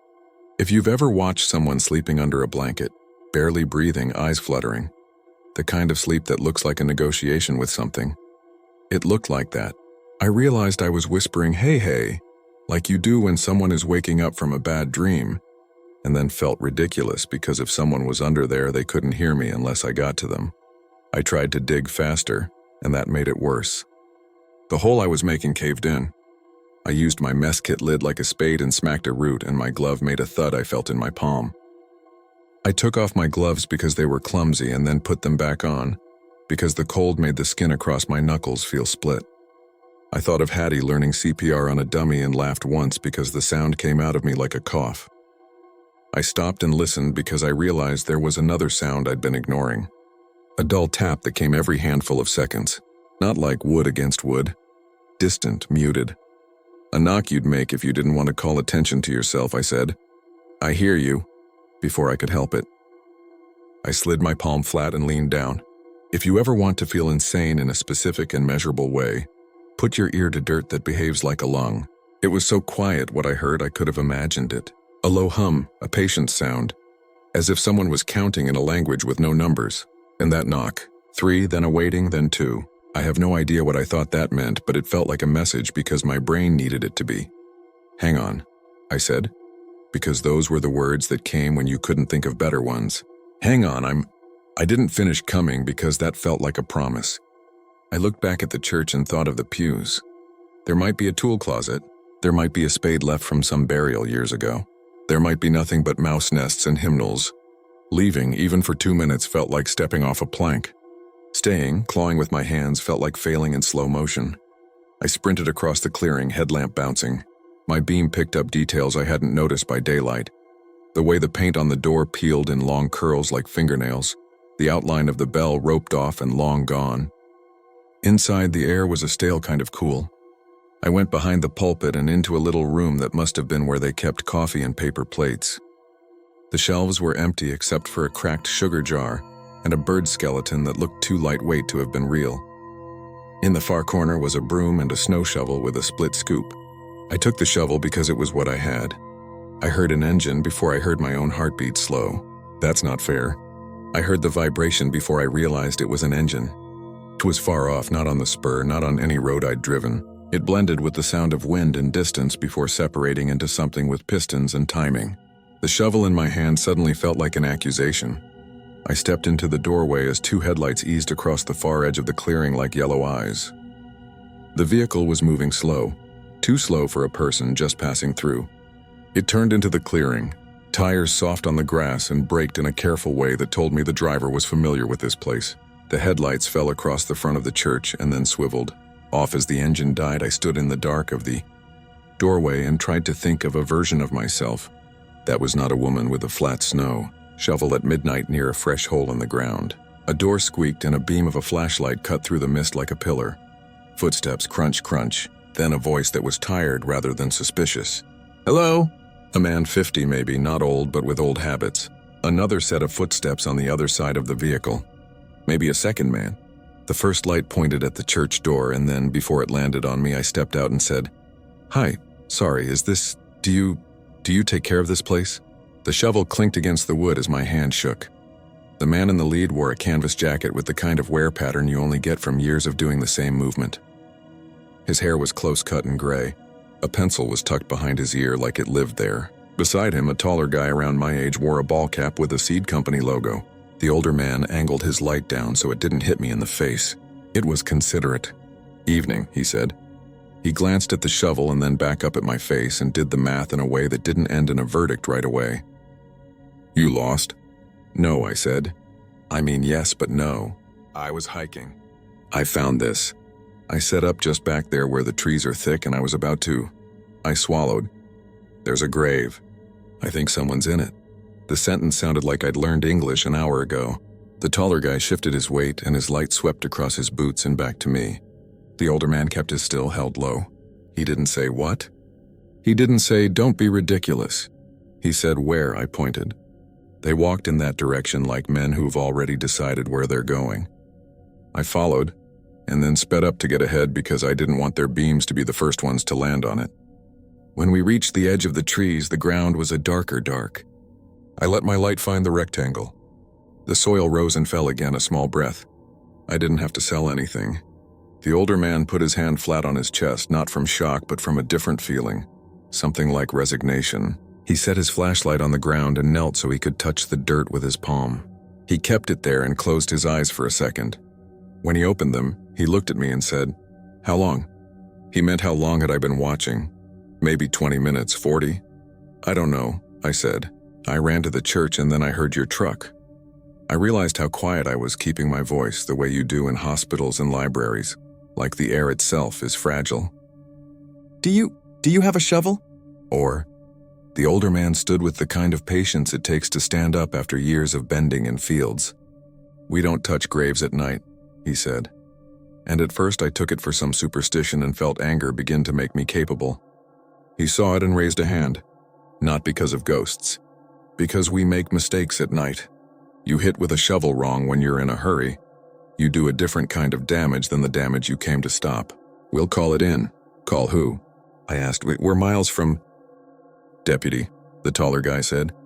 His voice was less careful than the older man's, smoother with something slippery under it. "Volunteer fire. "We'll bring the backhoe from the shed." He raised his phone. "No service here," he added, as if that were a neutral observation and not an obstacle with a person beneath it. "Ray, we gotta get to the hill to get a bar." He meant a single bar of cell signal, I realized. Ray, the older man, nodded. I was on my knees by then. "I can keep digging," I said.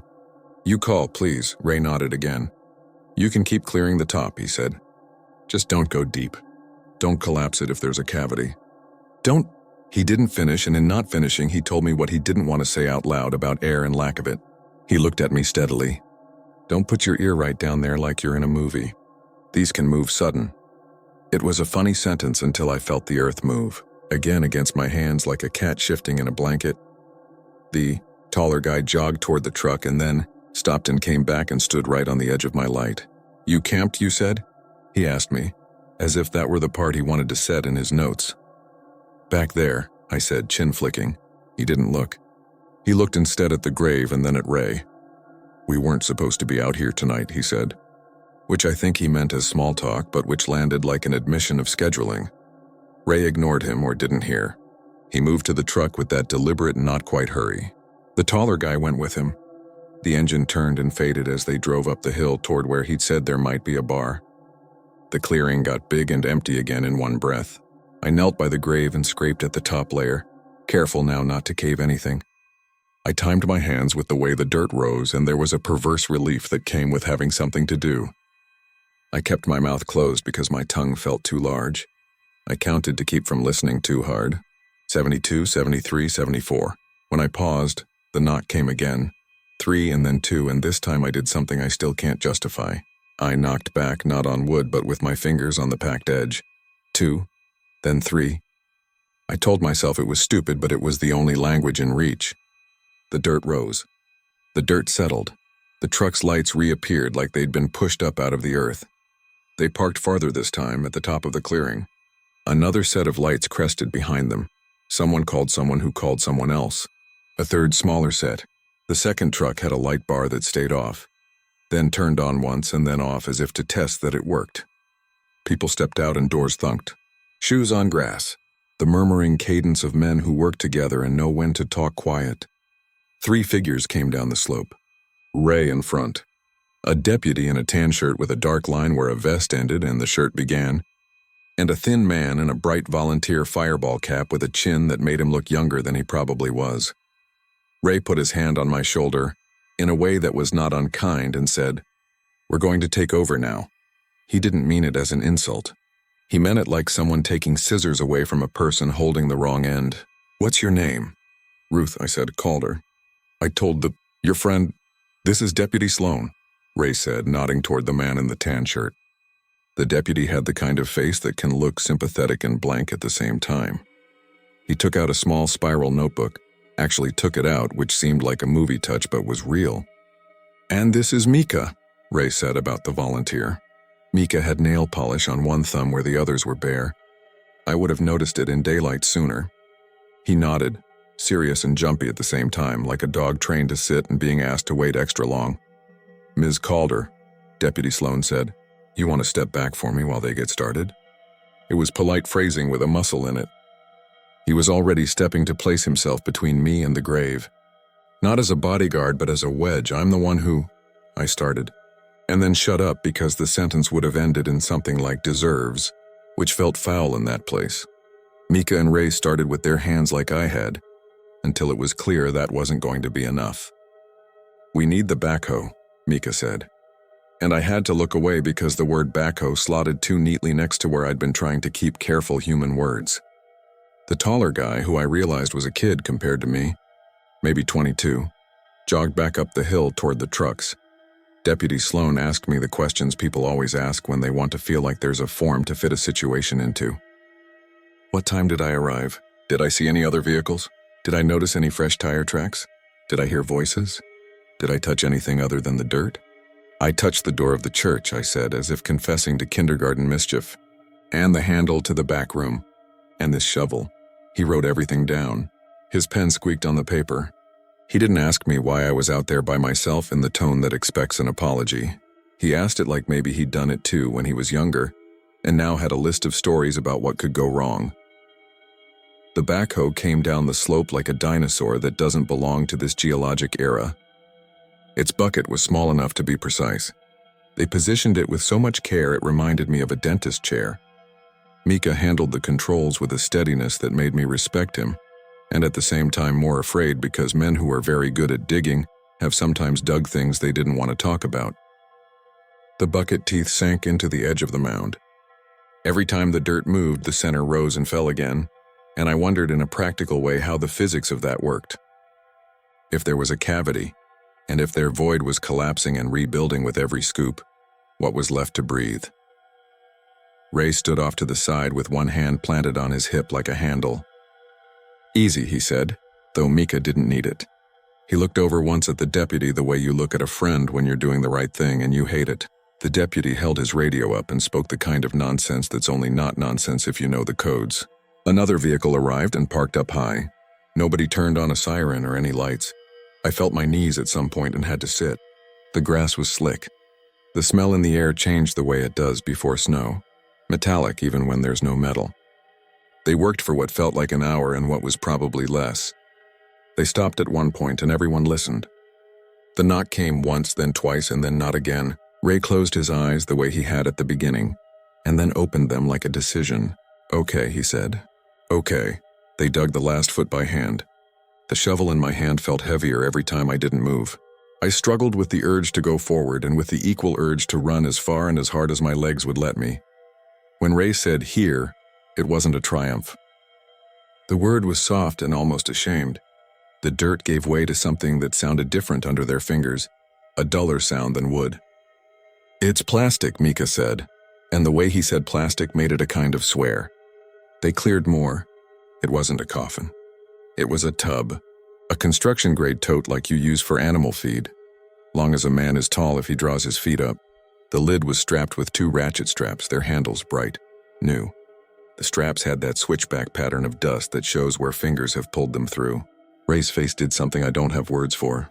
Mika reached for the nearest strap and Ray caught his wrist and said, "Wait." The deputy put a hand on his radio and then took it off. "We need," he began and then trailed. Nobody, whether out loud or in their heads, wanted to say what came next. Ray lifted the metal tab on the first strap and let the tension ease. The noise the strap made was not loud, but it sounded obscene in the same way as clapping in a church. The plastic lid lifted enough that air could move between it and the lip. There was a soft suck, not the movie kind, just a real-life sound of 2 surfaces parting. Ray put his fingers under the edge and paused, his eyes on the deputy's face like he needed permission or blame. The deputy nodded, which felt like I have to nod a go-ahead. They lifted the lid together. It's easy to say that what was inside was the worst thing I've ever seen, but that's not a fair contest when your life hasn't asked you to see many terrible things. I can tell you there was no blood. There was no cinematic horror. There was a woman, maybe my age, maybe a little older. Her hair was brown and wet. Her face was turned to the side the way a person turns to let a hairdresser rinse the soap line behind their ear. There was plastic under her head and gray felt under that. Her hands were tied loosely in front of her with a piece of clothesline that had stretched the way cotton stretches after being wet and dried. There was duct tape peeled up at one corner of her mouth like someone had let her talk and then changed their mind. Her chest rose and fell 3 more times as if to make a point, and then stopped rising as if the point had been made. Her eyes did not open. The breathing from the mound was over, and whatever breathing had been moving the dirt was part of a law of pressure and volume, and the last of something leaving, not entering. Nobody said a word for a measure of beats that fit inside my ribs and then leaked out like air from a balloon someone sits on. Ray said Mika, with a sound underneath his voice I had felt once in Hattie's kitchen when she took a pan out with her bare hand and realized it too late. Mika dropped to his knees and put 2 fingers under her jaw like he'd been taught. He glanced at the deputy, not for law but for witness. He started compressions, and the sound of his hands against that plastic rhythm was the sound that followed me home, and sat in the passenger seat and turned on my porch light for me. It was careful and determined, and it felt like 2 people counting and arguing and each one of them refusing to let the other go first. They worked without anyone saying stop for so long we had to live inside that moment like it was the only room in the world. When they did stop, it was because the deputy put his hand on Mika's shoulder and squeezed twice. And the squeeze said, "You did a thing," and also said you can stop doing the thing before it ruins you. Ray took the lid in both hands and laid it on the grass like it deserved respect for being a lid. He stood up slowly and the backhoe sat on its haunches, behind him like an animal that knows it has done everything it was built to do, and still, it was not enough. The deputy stepped back and put the heel of his hand against his brow and left it there. It looked theatrical and it wasn't. He called in words that would bring other people and he asked me, as if remembering, if I could show him where my camp was. He said it gently, but he put a comma of command into it, and I found myself grateful for the shape of his sentence. I led him to my tarp, which looked embarrassing and small and domestic. He took out his phone and, without trying, took a picture of it, and then of my face in the beam of my own headlamp, and then of my boots, because that was the procedure. He asked if I had anything illegal or dangerous in my pack, like he'd ask anyone, and I said no, and he nodded but checked anyway. He said I could sit in the warm truck when they were done, or I could wait back at the church, or I could stay where I was. People like to give 3 options. It makes us feel like we're involved. I chose the church steps because the idea of sitting in a stranger's truck with my body plugged into the dashboard heater felt too intimate for my own skin. The air had that taste to it that means Dawn has decided to take the job seriously. The men moved in and out of the edge of my vision like parts of a clock doing their small, stubborn work. The lights from the trucks whitened the low mist and made it into a wall. At some point, an ambulance I hadn't heard arrive took the woman away. They didn't hurry. The speed of the walk tells the story. The difference between the short, quick steps of hope and the even glide of protocol. I kept my eyes on a knot in the wood of the step and followed the ring of it around and around with my fingertip. A person in a Uintah County coroner jacket came and went and took a statement, and then took another, as if statements breed in the night. He asked me where I had touched again, and I said again, and he nodded like he was trying to be kind but had a quota. He looked very tired and had the sort of hair that stands up even when it is short. A second deputy showed up and stood with Deputy Sloan, and they looked at the church like 2 men. Look at a barn they keep meaning to fix and know they'll never fix. Ray's truck hummed without being on because the engine was warmer than the air. Mika sat on the tailgate and picked at a ragged bit of duct tape stuck to his palm, concentrating like it was homework and he didn't want to get it wrong. As daylight crept into the clearing and revealed the small humiliations of the place, the way the grass was crushed in rectangles where the ambulance had set its wheels, the muddied ruts by the lower edge, the lid of the tote leaning at an angle like the top of a cookie jar. Little pieces of the story began to assemble. Not the truth, just one of those stories the mind makes to give itself a place to set down. The backhoe wasn't there by accident. The tote didn't come from nowhere. The straps were new. Someone had money for straps and a place to be that made them feel like they had time to dig a hole. Someone had a key to a shed or bolt cutters. Someone knew there'd be 2 men who could be called and would come and would carry out a thing and quietly use words like procedure and chain of custody, because those are words that make a person feel like the floor will hold. Deputy Sloan walked me to my car in the full morning because he insisted, and also because it felt safer than being asked to drive alone right then. We didn't talk much on the way back to the highway. When we passed the part where the spur met the main trail, he said, "I don't mean this how it might sound, Ms. Calder, but it's best if you don't put this on the internet." I laughed in a short, mean burst that was the only laugh I could find. I started and then stopped because here I am. "I'm not interested in likes," I said, and he said, "I know." He did, I think. He took my information again and told me someone would be in touch. And they were once, 2 weeks later, to ask me to repeat the exact time I heard an engine the first time. I told the woman on the phone I didn't know, and she said, "That's okay." And I wanted to ask her how any of this was okay, but it was not her job to fix my sentences. Hattie came to my house and stood in my driveway with her scrub pants scrunched under her rain boots and hugged me so hard my shoulder made a sound. We cried in the silent, polite way we were taught, then ate cinnamon toast and talked about ordinary things until the toast was gone and we had no ordinary things left. 2 months later, a man I recognized from the gas station said in a voice that knows how this town works, "Hear about that mess out by Trapper Creek?" And I said no because I wasn't ready to entertain someone else's version, and he nodded like that was fair. I drove out on a sunny day that made even the derelict look sweet and parked at the same turnout and hiked the same trail, because doing it once is an accident and doing it twice proves to yourself that you aren't owned by a story. When I got to the clearing, the church looked more collapsed than before. The graveyard behind it seemed unchanged, which is ridiculous because nothing is unchanged in 2 months. The spot where the mound had been was smoother than it had any right to be. New grass had been laid down in neat squares like a quilt your grandmother finished by lamplight. If I hadn't known exactly where to stand with my toes on the same knot of root I'd seen in the dark, I would have missed it. A small flat stone had been set, not in line with the others but where the toe of the grave had been. No name, no date. The word peace carved into it with a Dremel and a shaky hand. I touched it. The rock was warmer than the air. I don't think that's mysterious. That part of the hill gets the morning sun. Still, I moved my hand away like I'd been burned. I stood with my arms crossed to pin them there and listened. Of course, there was nothing, birds, a drip in the trees. Far away, maybe a truck on the highway.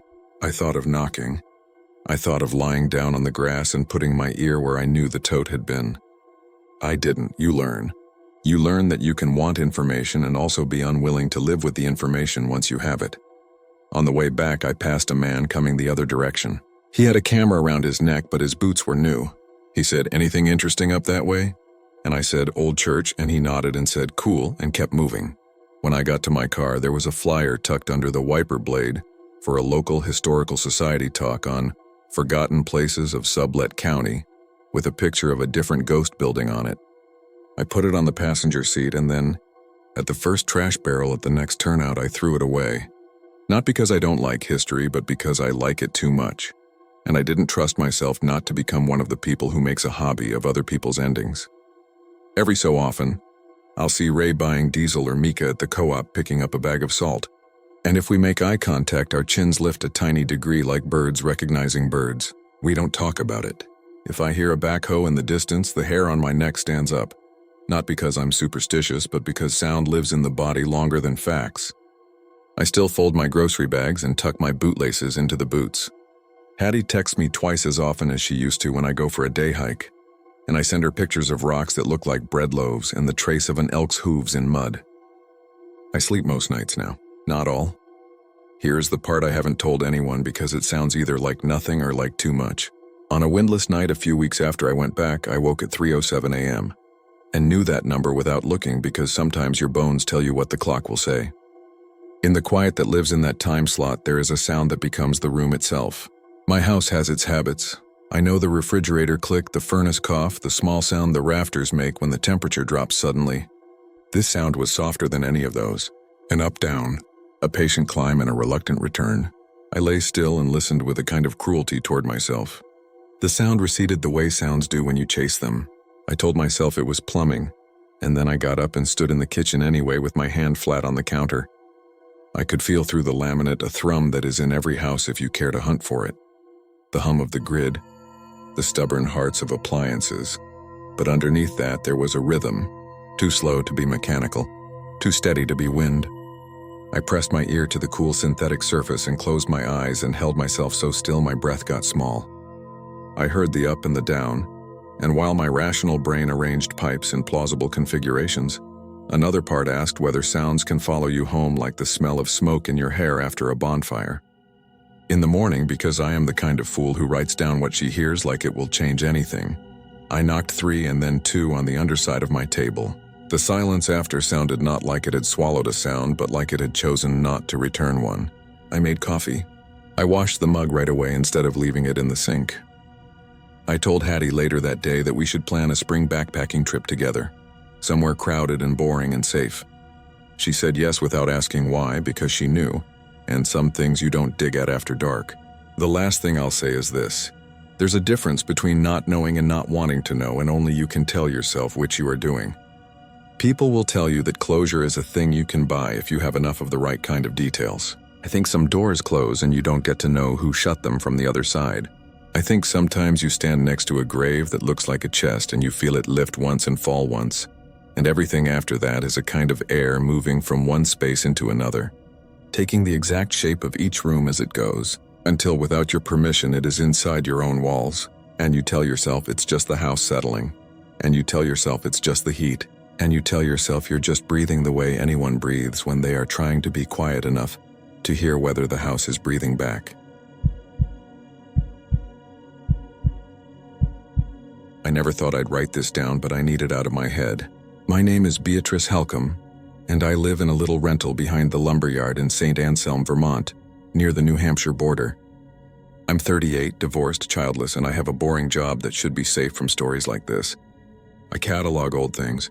Churches call me when they clean out attics. Lawyers call me when a family dies and nobody knows what's worth saving. Sometimes historical societies hire me to digitize receipts from a century ago. People say antique appraiser because it sounds nicer than the lady who picks through mouse nests. I'm not a ghost hunter.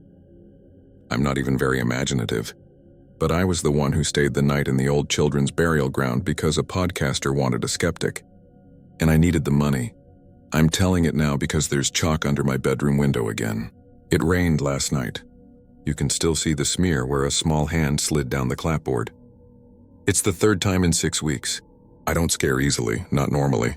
I can sleep anywhere, eat gas station food, and drive at night with a windshield full of moths. But I haven't slept properly since April. This started when my neighbor, a high school math teacher named Graham with a tidy mustache and a habit of mowing at sunrise, forwarded a Facebook event to our Little Blocks group. Local history talk at the library, he wrote. Kids a cemetery. Spooky season. The photo showed a skipping rope on a stone. That got under my skin. The rope looked too clean. St. Anselm's library is one of those brick boxes with a Mansfield furnace that hisses like it's angry. The event wasn't much. A young librarian with a headband rattled off facts from a yellow binder. There was a burial ground in the next town over. Havens Brook for children who died at the old sanatorium in the 1910s. Scarlet fever, diphtheria, measles. Their families were poor. Some were immigrants, some bodies went unclaimed for too long. The sanatorium handled it.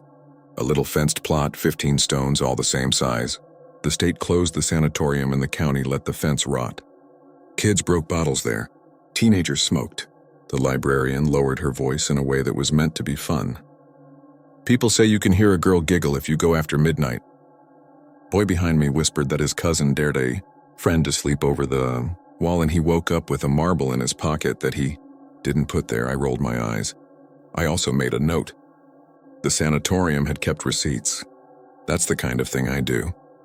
I told the librarian if she found ledgers, I'd help catalog them pro bono. She seemed relieved anyone offered something that wasn't a story. 3 days later, I got a message request I almost ignored. Hi, B. My name is Lyle. I host the podcast Near Dark. Do you do on-site assessments? I pay. His profile picture showed a man with carefully messy hair and a sweatshirt that probably cost more than my breaks. He wrote, Our next episode is the Havens Brook Children's Cemetery. We need a grounded voice. Are you up for an overnight?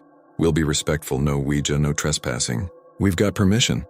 I called him because you learn quickly to hear a voice before you say yes. He sounded practiced and cheerful. He said the sheriff's office knew they'd be there. He said the groundskeeper was fine with it. He said he wanted me to hold us to reality. They offered $500 and my name in the credits. My car needed tires, so I said yes. My brother Raymond heard about it because everything travels through our mother. He called me while I was buying batteries. Ray has a hardware store in Rutland and the same protective streak he had when we were kids, like, I'm still the little sister falling off hay bales. He thinks content creators are a scam. He said, Don't go alone in the woods with some guy who records fear for a living. I told him there'd be a producer and a sound engineer and maybe a student volunteer. He said bring a knife. I told him knives are illegal on state land after dusk. I bought pepper spray in his store anyway and didn't mention it. Havens Brook is 2 towns over, more fields than businesses.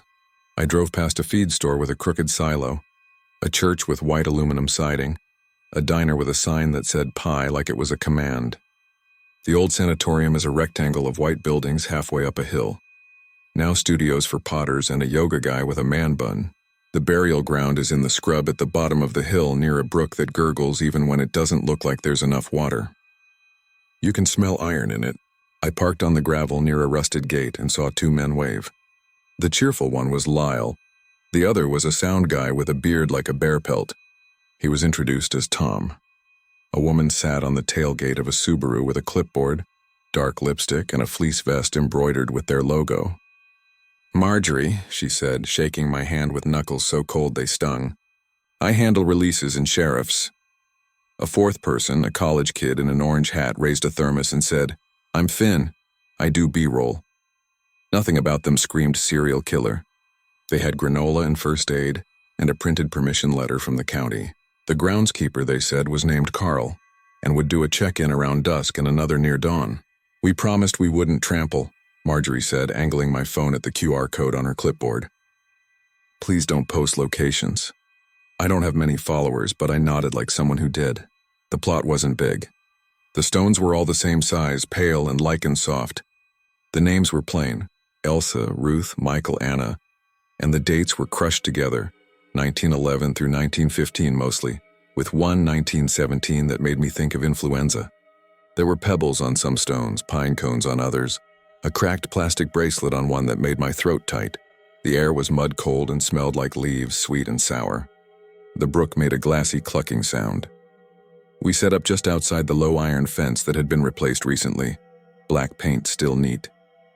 They had solar lanterns and a little camping table with a plaid cloth and snacks. Tom set 2 microphones on short stands and clipped a tiny one onto my jacket with a warm, heavy hand. "Talk like you're at a kitchen table," he said. "Don't change volume for us, we'll ride the levels." Lyle wanted me to walk the perimeter with him and talk about the markers like I knew them. I told the truth. The sanatorium had been county-run, which meant records were somewhere in a basement, and sometimes poor people's names were spelled wrong. A girl could be Anna on one line and Annie on the next if a clerk was tired. Lyle liked that. He liked when I said superstition came from real fears you could name. He nodded with his whole body whenever I told him something grounded. Carl, the groundskeeper, came at dusk in a blue county truck, 2 yellow flashers clicking on top like slow eyes. He was older than my father, in a quilted jacket with a frayed collar and a cap that said case in cracked white letters. He had a pencil behind his ear, the kind a man like that could sleep in. He said he had a dog but left her home after some teen ran screaming last fall. "People spook around kids," he said quietly, not looking at the stones. "It isn't right." He signed Marjorie's sheet with a blocky signature and looked at the microphones like they were mice. "You'll pack it all up when you're done," he said, which wasn't a question. He told us deputies would drive by twice on their loop. "Don't chase anything into the trees. There's an old well. When it was fully dark, the temperature fell hard, the kind of cold that bites your thumb joints. The lanterns made small bowls of light and everything else was the color of coffee." Finn went around taking pictures with no flash and then sat cross-legged, his orange hat a little moon. Lyle did his intro twice, smoothing out words. He had a radio voice when he turned it on. He talked about grief. He mentioned a rumor about giggling that teens in town liked to repeat. He said in a tone I recognized from late-night stations, "We're not here to prove anything. We're here to listen." We listened for 2 hours. Tom gave us hand warmers when our breaths looked like smoke from chimneys. We talked about measles. I said my grandmother had a little sister who died in 3 days, and they put the sheets in a barrel to burn. I said, reaching into that story still made my grandmother quiet. Lyle asked in that low radio way, "And if there is anything here, we mean no harm." He had me say it too. My mouth tasted like old pennies. The brook kept clucking. Around 11, a car idled on the road and headlights slowed across the trees. The lights didn't turn in, they moved on. Tom made a note of the time. He carried a small spiral notebook with patient handwriting, not the messy scrawl I expected. He wrote down insulation words: owl, truck, wind. Lyle told us to stretch. He did a jumping jack and looked embarrassed, then laughed, beat the cold out of his arms with his hands. At midnight, he said, "Let's do the thing." He meant he wanted to try a story all the other shows do. One person sits in the dark alone, inside a boundary while the others keep watch just out of sight, recording everything. "Estes, but not really," Tom muttered. "No headphones." Lyle looked at me. "Would you be comfortable?" The truth is, I was, at least at the time. People had been here grief hard before me. All I'd be doing was sitting among names. I said I'd do it if I could choose where. I picked the cornerstone with the plastic bracelet because the broken circle meant someone had come here not for TikTok, but because they needed to touch something. The plastic was cloudy, like it had been in a pocket with lint for years.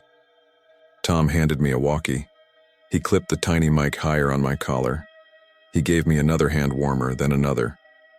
"Tap the antenna twice if you need us," he said, and his voice was the kind you'd trust to help you off ice.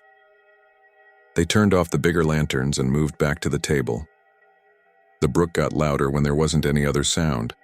The dark in a cold field is a living thing. It settles in layers. There was the black tight to my face, then another where a branch twitched, then another where nothing moved at all. The sky was cloud, no moon.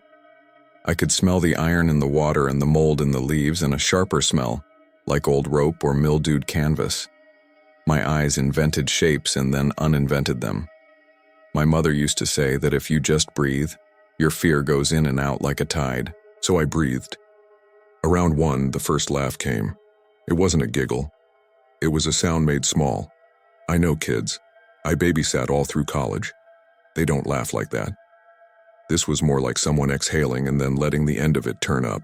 A sound made tiny on purpose. It came from the trees, maybe 20 yards beyond the fence. I pressed the walkie to my mouth and said so. Tom's voice came, breath quiet. Copy. A pause. Could be a fox. They bark like weird babies. Another pause. Stay put. Something touched my boot. My throat went up my neck, but it was only a maple leaf stuck by the wet. I told myself facts. Foxes scream, deer huff, owls click their tongues. I told myself kids tell camp stories that hand down like quilts. Then I saw it. Not any shape I want to invent for you, just height and motion, knee-high and quick. A grayness that slid fast between the stones inside the fence. Not beyond it. Inside. I tasted copper and plastic hand-warmer salt. I heard the smallest shoe scrape on granite. I felt my mouth move and not make sound. I pressed the walkie so hard the antenna hurt my palm. There's someone in here, I said, and my breath fogged the word. Inside. Tom said, copy, and something in his voice was suddenly all wire. The rustle from the table changed. I heard a zipper. I heard Marjorie whisper the word deputy. The grayness went behind the next stone and then the next. It moved like a kid playing tag. I'm not proud of what I did next. I said, hey, but not the way you'd call a child. I said it like you'd tell a dog to drop something. The figure stopped by the bracelet stone and rose a little taller as if it straightened. And then I heard the words, close enough that I felt the air of them but so soft they slid over the bottom of sound. Play with me. Forever. I have told myself where those words could come from. A recording hidden, a Bluetooth speaker, a voice box from a doll, a teenage girl's high whisper through her hands. I know all these things. It did not help that the breath that pushed them smelled like wintergreen. Do not move, Tom said in my ear, and his voice did not ride levels anymore, it cracked. Lyle said, I'm calling out. Then louder from the table, we have permission to be here. If you're a person, we don't want trouble. It was the line all of them used, and it sounded suddenly like children playing at soldiers. The grayness didn't move.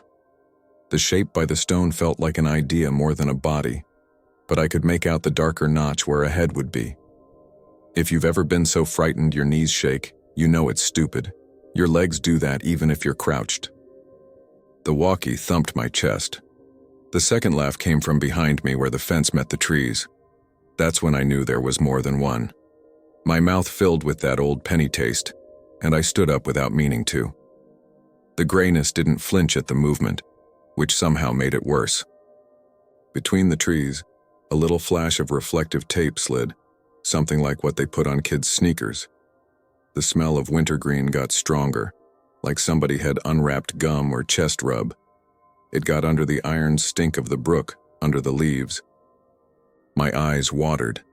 I turned my head slow. I said, if this is a real child, I have Coco. Which was absurd, but mothers use that coaxing voice on dogs, on cats. Everything in me knew there wasn't Coco in the cooler. I don't know why I thought saying it would make anything human answer. What answered instead was a very soft scrape, like chalk on stone. It came from the base of the bracelet marker. My flashlight lay in my pocket the whole time because Lyle had told us no lights until needed, to protect night vision. I pulled it out with hands that didn't feel attached to me and thumbed it on. The beam jerked. No child exploded from the brightness. No monster either. The grayness was a coat. A child-sized wool coat the color of the old sanatorium buildings, draped on a T-shaped stick.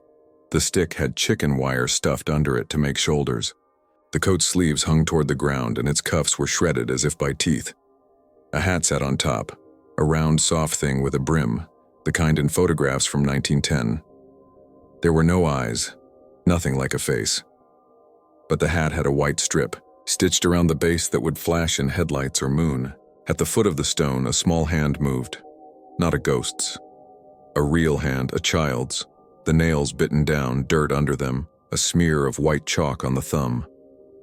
It was attached to a kid lying flat on her stomach in the wet leaves, holding a piece of chalk she'd been dragging lightly along the granite. Every story wants a clean line after a reveal. Mine doesn't have one. Time got sideways. The kid flinched from the light but did not run. She had a knit cap yanked low and a coat with patches on the elbows. She smelled like wintergreen gum and damp. The chalk squeaked once and the coat on the stick swayed from the draft of my flashlight hand. "Hey," I said again. This time the way you would to a child you find where they shouldn't be. "Sweetheart." She looked at me sideways, and then she did possibly the oddest thing she could have done. She put the chalk in her mouth, chewed it twice like sugar, and swallowed and smiled with a powdery film on her lips. And in the same second, there was motion behind the fence. Quick, lower to the ground, but long. Not a person. That time was a fox, or a dog, something alive, slick with the smell of damp fur. It ran left and my beam jerked with it and I lost the child in the light. Tom's boots thudded on the frozen grass. He came through the opening in the fence and the sound was so astonishing in the quiet that the kid sprang up as if a puppet string had yanked her. She bolted not out the fence but deeper among the stones, then hopped the iron with an easiness I don't have in a body like mine, and went straight for the dark, crunchy underbrush where the brook started to sound like a throat clearing. "No," I said. Not stop, which is how you talk to dogs, but no, which is how you plead with children, and Tom, bless him, didn't chase. He stopped like Law had told him to, rest his hand on the fence like he was touching a hot stove. "We can't go in," he said. "Liability," he called. "Hey, you all right?" The way a man calls to someone who might pull him over 80 feet of old well. We never saw her face properly. We saw a light patch under the hat where a cheek would be. We saw a knit tassel blue. We heard the wintergreen at the same time again, sweet and sharp. We heard the smallest laugh, but this time it wasn't hidden. It was the leftover air in her throat as she ran and swallowed chalk. A second person moved in the trees. This, I think, was an adult. Not by height, I couldn't see height, but by sound. Adults don't break twigs the same as kids. We get cautious in our ankles. We place our weight differently. The person moved from between two firs to a darker stand of hemlock, like they were part of the place. The hair on my arms lifted. I angled the beam and caught something white just above the ground. A strip of cloth tied around the base of a sapling. Another strip 5 steps farther, not reflective but chalk-dusted. There were more, a trail. If I had been telling this story to Lyle with comfort between us and a cup of cocoa, I might have said breadcrumbs. In the real time of that field, it was more like something you leave your dog to find home. "Who's there?" Lyle called, and his voice cracked on who. We're leaving if we need to." Then a man's voice came from the trees and did the oddest thing it could do. It laughed too. Not kindly, not mocking. Just a line of air with the end of it kinked up like the line a kid draws as a smile because a teacher told them that's how a face goes. The laugh was quiet and neat and stopped in the middle like it had been pinched. I don't remember herself making the decision, but my body moved between the fence and that sound and my mouth said, "Do you need help? And where's your mom?" Because where else do children come from at 1 a.m. in a muddy plot? But mothers, even if that's a story, even if the person I wanted to exist in those trees had never existed there. The chalk girl had already vanished into brush that looked like it could swallow small legs and spit out cold. Marjorie hissed my name like a rope, like she could pull me back with it. "Beatrice," she said, and it's odd. I always thought my name sounded too soft to be serious, but it cut through me like a doctor says, "Enough." A flashlight beam swung from the road then, and we heard the county deputy's Tahoe tires on gravel. Relief is a chemical flood that makes you feel briefly drunk. The beam played over the fence and we all turned like flowers. By the time the deputy, a woman with a braid and sensible boots, got out and said, "Everything okay, folks?" The trees were only trees. We told her what we had seen. We told her we stayed out of the fenced area. She nodded with the patience of someone who breaks up rumors between 12-year-olds all day. She said there had been reports of people leaving candles lately. She said she'd walk the perimeter. She asked if we'd seen any vehicle pull off farther down. We told her about the idle headlights an hour before. She made a note. The braid swung. Her name tag said G. Lemieux. It struck me then that she was younger than me by a decade, and I wanted 10 strong women with flashlights, not one practical person with a radio that scratched when she pressed it. She did the loop once with an even step. The only time she stopped was to pick up a broken beer bottle and set it gently on a flat stone. "Don't cut a fox," she said, half to herself. When she finished, she told us she'd add a pass around 2 a.m. and left us in that sound again. The brook clucking, my own breath loud to me. I didn't do the alone set again. I stood by the table with my hands under my arms, and Lyle didn't ask. Tom wrapped the third hand warmer in a paper towel so it didn't frostbite my fingers. "We're done after one more," he said. He asked me about how poor families grieved when a child died in a place like this. I told him about hair brooches and tin types, the way people snipped locks and tucked them into Bibles, how names echoed because people couldn't bear to forget. I told him about chalk. I remembered my grandmother, how she would break chalk and chew it when she was pregnant, like her body craved the calcium and would take it any way she could. I don't know why that came out of my mouth then, except the kid with the chalk in her teeth. We didn't get any more sounds like laughter. We wrapped by 2:30. Carl came at dawn with steam off his coffee and didn't say a word. His eyes took in the prints and the dragged arc of chalk like he was memorizing them the way a shepherd counts sheep. Before I left, I knelt by the bracelet stone. The chalk line was a whisper across the base, not a word, just a light fish belly mark. Something sat on the top like an offering, not a marble, a doll's eye. The kind they used to have in composition dolls. Glass with a sliver of wire still stuck to its back where it would have hinged open and shut. It glinted. I didn't touch it. We sent our files to Marjorie to be released with the episode.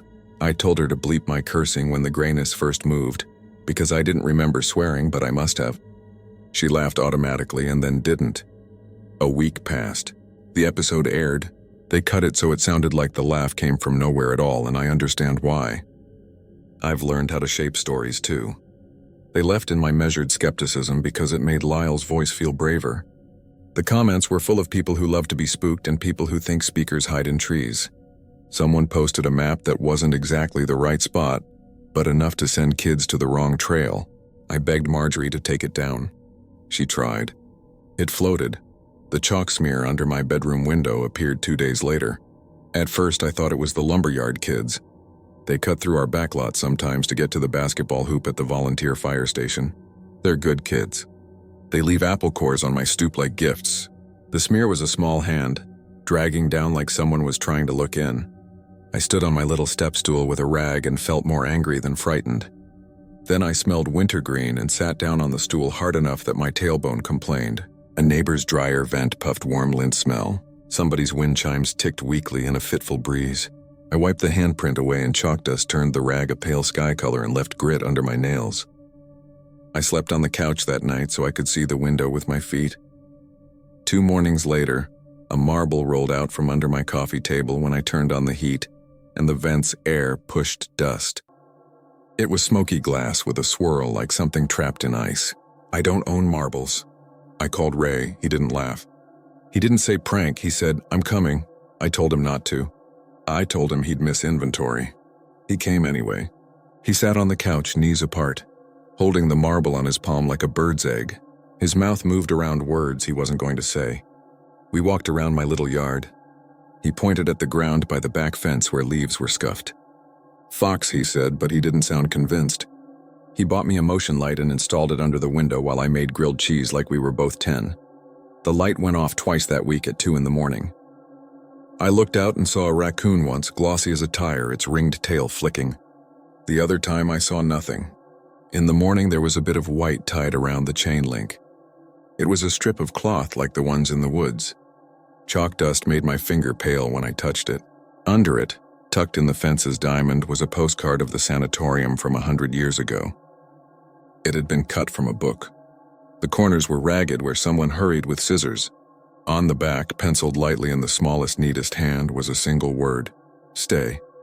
I kept telling myself a teenager did it. Maybe that college kid Finn who liked a story more than a grade. Maybe a jealous rival podcaster who thought this would make us do a follow-up. The smell of wintergreen in the water made cold and the quick way that child moved between stones were both too particular for a teenager to conjure across town. But I kept telling myself anyway. I did what people do when they want to believe they control something. I put up a low camera under the eave, the kind you can check on your phone. I told myself I wouldn't look in bed just in the morning. I looked in bed. The first 3 nights, nothing but a raccoon, an opossum, Graham's cat named Chairman Meow. On the 4th, rain ticked at the edges of the picture and made the sensor fuzz like TV snow. At 2:22, a shadow crossed the window, a small one, a head height that would match the chalk hand, and something flashed just a little, like a stitched reflective strip. I sat up so fast the covers slid. The camera's mic picked up the gentle chuff of the rain and a small sound that could have been a laugh or a cough. Then the window. My bedroom window where I have lined up 3 snow globes from towns I'd rather live in. Creaked a fractional creak, like a hand drew a finger under it testing weather strip. The chalk smear bloomed a slow white and then dragged the way it had before down. The small hand lifted off and left behind the faintest shape of 5. The camera made its statistics, pixelated it into squares. I watched the squares deposit themselves in a way my brain knew meant fingers. I got up. I am not stupid. But there's a stupid bravery that belongs to people who have decided they are the main character in their one life. And I had that kind. I didn't open the window. I didn't scream into it either. I moved to the back door with the chain and the deadbolt and set my hand on both and didn't touch them. I flicked the switch for the motion light. Cold white flooded the yard. Nothing stood there. The chain link glowed like piano teeth. The strip of cloth I had untied was gone, or wet enough to be clear. The rain smelled like aluminum. When I went back to the bedroom, my snow globes stood in their row and inside the one of Lake George. Fake flakes rested on a plastic ferry boat like they always did, except the ferry was turned to face me. It had faced left for years, and that meant I didn't have to look at it. Now it faced right. That's the kind of detail you don't notice because you don't need to until you do. I left a voicemail for Deputy Lemieux. I told her I didn't expect an emergency response. I told her this could be a prank by fans. She called back in the morning and said they could do a drive-by more often this week. No guarantees. She never said the phrase creepy podcast listeners, but it was in the vowels. She said to keep the camera footage. She said maybe avoid posting about it. I hadn't posted at all. The only person I told was Ray. He texted, "Get a dog. I can barely keep a cactus." I texted back, "Maybe I'll get a cactus with teeth." Then the envelope came. It was stuck between my screen door and my door like junk menus get stuck. No stamp, just my name written in perfect tiny pencil. Inside was a folded paper towel. Inside that, wrapped like something breakable, was a little waterproof recorder, the kind birders use. It was old but good. I sat on the cushion that sags because I always sit there and I pressed play. Wind, leaves, the brooks clucking. My own voice from that night saying, "If this is a real child, I have Coco." Then that breath laugh and the small voice, "Mine and not mine." In my house the way a mosquito whines in a room. Play with me, forever. It is one thing to have heard those words in the cold when your hands stung. It is another to hear them while the kettle clicks and the neighbor's kids ride by, and someone down the block uses a leaf blower for no reason. I took the recorder to the sheriff's office. The person at the window was a woman, maybe 60, who knew my name because of Ray, or because of Facebook, or because we all lived too close to each other. She listened with her lips pressed flat and said she'd give it to G. Lemieux. She asked if the envelope would have fingerprints. I told her I already smudged my own all over it because I never think that way first. She touched my hand through the glass like a mother in a movie and said, "You did fine." That night I slept in Ray's guest room on a bed that squeaked. It smelled like cedar. His wife had put a quilt on it with stars and geese like an ant would. I dreamt I was sitting in the cemetery and the stones were taller than me, and the brook said my name in the clucking way it has. In the morning, Ray made eggs and said, "Stay another night," and I would have. But the pile of things I'm supposed to scan grows like grass, and the library pays $40 an hour, and I am a person who honors schedules like talismans. I went home. On my doormat was a little pile of chalk, wrapped gently in plastic wrap to keep it dry. I stopped opening my windows, even when the air smelled like apples and everybody else had their screens in. I learned the names on the stones better than I know my cousin's kids. I went to the county records basement and ran my fingers along spines, until I found a ledger with penciled numbers, and one row with 2 names squeezed in because the clerk had tried to keep the hand the same, but the child was too much to put in the space they had made. Elsa and Elsa. The same girl spelled 2 ways a week apart because her mother must have said it quietly, and the clerk didn't ask twice. I stood in that basement where a dehumidifier hummed, and I cried one of those small, efficient cries people do in public places where there are no tissues. When I got home, there was a chalk drawing on my back step. A hopscotch grid. The numbers weren't numbers, I know. They were little lines and dots like tallies. 7 in the first square, then 5, then 3. There wasn't a stone to throw. I stood with my keys in my fist and my palms sweated. I stepped over it into my kitchen and my shoe squeaked on linoleum. And I said out loud to the empty house, "No. Here's the part someone will say I invented because on shows like Lyle's, this is where a twist goes." Deputy Lemieux came by on a Tuesday at 4 in a light rain and said a man in the next county over had been questioned about trespassing at the sanatorium. He'd been seen near the artist studios with a child. He said she was his niece. He had a newish van with no rear windows and those choose-your-own decals on the back that people use to show their family members as stick figures. His had a mother missing, just him, a dad, and a girl. The van had a dent near the taillight. Someone wrote down the plate wrong. The artist who saw him couldn't tell if it was Vermont or New Hampshire. "We're not alarmed," she said, meaning she was. "We're aware." She asked if I would go through the kids' missing posters online to see if anyone looked like the girl. I said yes and lasted 2 pages before I felt like I had been dipping my hands in a river I couldn't cross. I closed my laptop and sat with my face in my palms until my sinuses hurt. Night by night, the things came small and ordinary. A mitten with a loop that you're supposed to attach to a coat sleeve appeared on my fence. It was woolen matted and too small for a teenager. The smell of wintergreen sometimes hit before I heard anything. Chalk marks on my trash bin. Once, a little paper cup from the diner, crumpled, with a circle of pink lip balm at the rim that made me think of the library girl's headband, even though that was silly. I took photos of everything for the deputy, and then I threw most of it away because the idea of collecting it felt like accepting terms I didn't understand. I stopped walking in the cemetery. I never went back. Lyle messaged to ask if I would do a follow-up episode.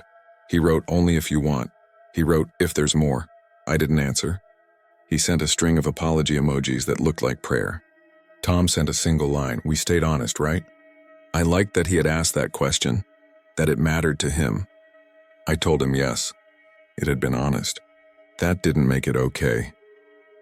2 weeks ago, the chalk grease print under the window came back after a lull when I had thought it was over. The hand was smeared like rain had taken its time pulling each finger down. That's when the smell changed. Not just wintergreen, something under it. Fipo rub, the old-fashioned kind in blue jars that mothers rub on chests. Old wool, wet long enough it gets sweet and then sharp. A small sour milk note. I put my hand to the pane and felt cold like my palm had touched a coin. Kids try windows out of curiosity. People who aren't kids do it to learn something. The handprint was higher than before by an inch. I told Ray I was going to stay with our mother in Bennington for a while, and he said, "We'll change your locks first." He came with a drill and a new knob while I wrapped the doll eye in a napkin and put it in the very back of a drawer like you put a photograph you're trying not to look at but need in the house to know you're still the kind of person who keeps evidence. Ray took the old lock off and set it on the counter and said, "Somebody oiled this." "You didn't, did you?" The key moved too smoothly. He shook the lock in his hand and it rattled like there was grit inside. Chalk? Maybe. I don't know. We changed it. I slept elsewhere that night and the next. When I came back for more clothes, a trail of white strips had been tied low along my chain link again, leading not away but toward my back steps, toward my door. They were tied in tidy square knots like someone had learned them from a book. The last strip was tucked under my doormat. I didn't lift it. I stepped around it inside. I turned the lamp on, Then off because the light made me feel too watched. Then on because the dark made me feel worse. I put my bag down and the house made its settling noises. The tiny snap of wood, the refrigerator's faraway click. And then another sound, very soft, inside the kitchen wall. A fingertip running along a seam of plaster. I listened. The sound went down, then up like someone traced a hopscotch in the wrong direction. I stood with my hand on the counter. I knew mice make scuttles, squirrels make scrapes, raccoons make clever hands. This was none of those. This was the sound my finger made on my classroom chalkboard in 1991, when my teacher made me erase the numbers I had rushed. I moved so slowly that if someone had filmed me, it would look like a time-lapse in reverse. I walked to the drawer where I had put the doll eye. I slid it open. The napkin was there. It had been unwrapped and rewrapped. The eye was turned the other way. The little wire hook on its back had been bent to a sharper angle. You could hang it now. I have not told you any ending yet because nothing has ended. I moved most of my things to my mother's, but my lease is mine until January, and my job is here, and it feels wrong to abandon a place like an animal you adopted. I keep the camera on, sometimes at 2:22 exactly. The rain seems to start even when the sky is clear. The picture fuzzes, a small shadow crosses. The motion light fails to catch anything. In the morning, there will be a smear or a strip of cloth, or a chalk circle on my back step like a target, but nothing in it. Last night, the chalk hopscotch was back on the step, and this time a stone sat on the first square, a round brook stone the size of a jaw. It had been wrapped in a scrap of knit blue tassel through a hole. Someone had tied a little piece of reflective tape around it, one of those you stick to a coat. I moved the stone with my shoe into the flower bed. I left the grid. I am telling myself this is a human thing, so human it hurts. A child, a man. A game that feels like a game until it doesn't. I am telling myself I have simply been pulled into the story they are making because we made one too. With microphones and an intro and a sound like a laugh that might have been the sound air makes when it leaves a small body that's running. When I woke at 3, my phone buzzed with a motion alert. I didn't get up. I lay there and watched the camera picture grain into squares. A shadow slid across the window. The faintest tap sounded inside the wall behind my headboard, and a whisper came that could have been a cough or could have been my own heart in my throat. I could have reminded myself of Bluetooth and birds and foxes. I could have told myself about teenagers with time and apps and how chalk washes away.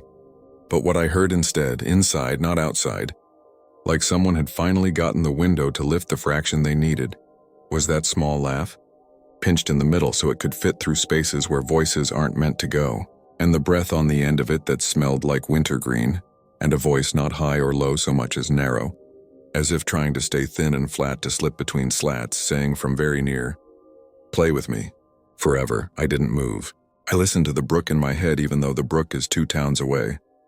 And I can only hear the highway hum in somebody's refrigerator and the way a house always talks to itself. In the morning, there was chalk under the bed where the rug doesn't quite reach. There were the prints of 2 small hands on the underside of the window trim, as if something had hung there and then dropped, careful, to the dark. And on my kitchen table, which I know I left clear except for the salt, lay a folded napkin, crisply, precisely folded, and inside it, where a mother might hide a note in a lunch, was that doll eye with the wire hook bent just so as if to catch and hold, and the smallest, neatest penciled word underneath that tiny glass stare. Written in perfect letters I recognize now from an old ledger, "Stay."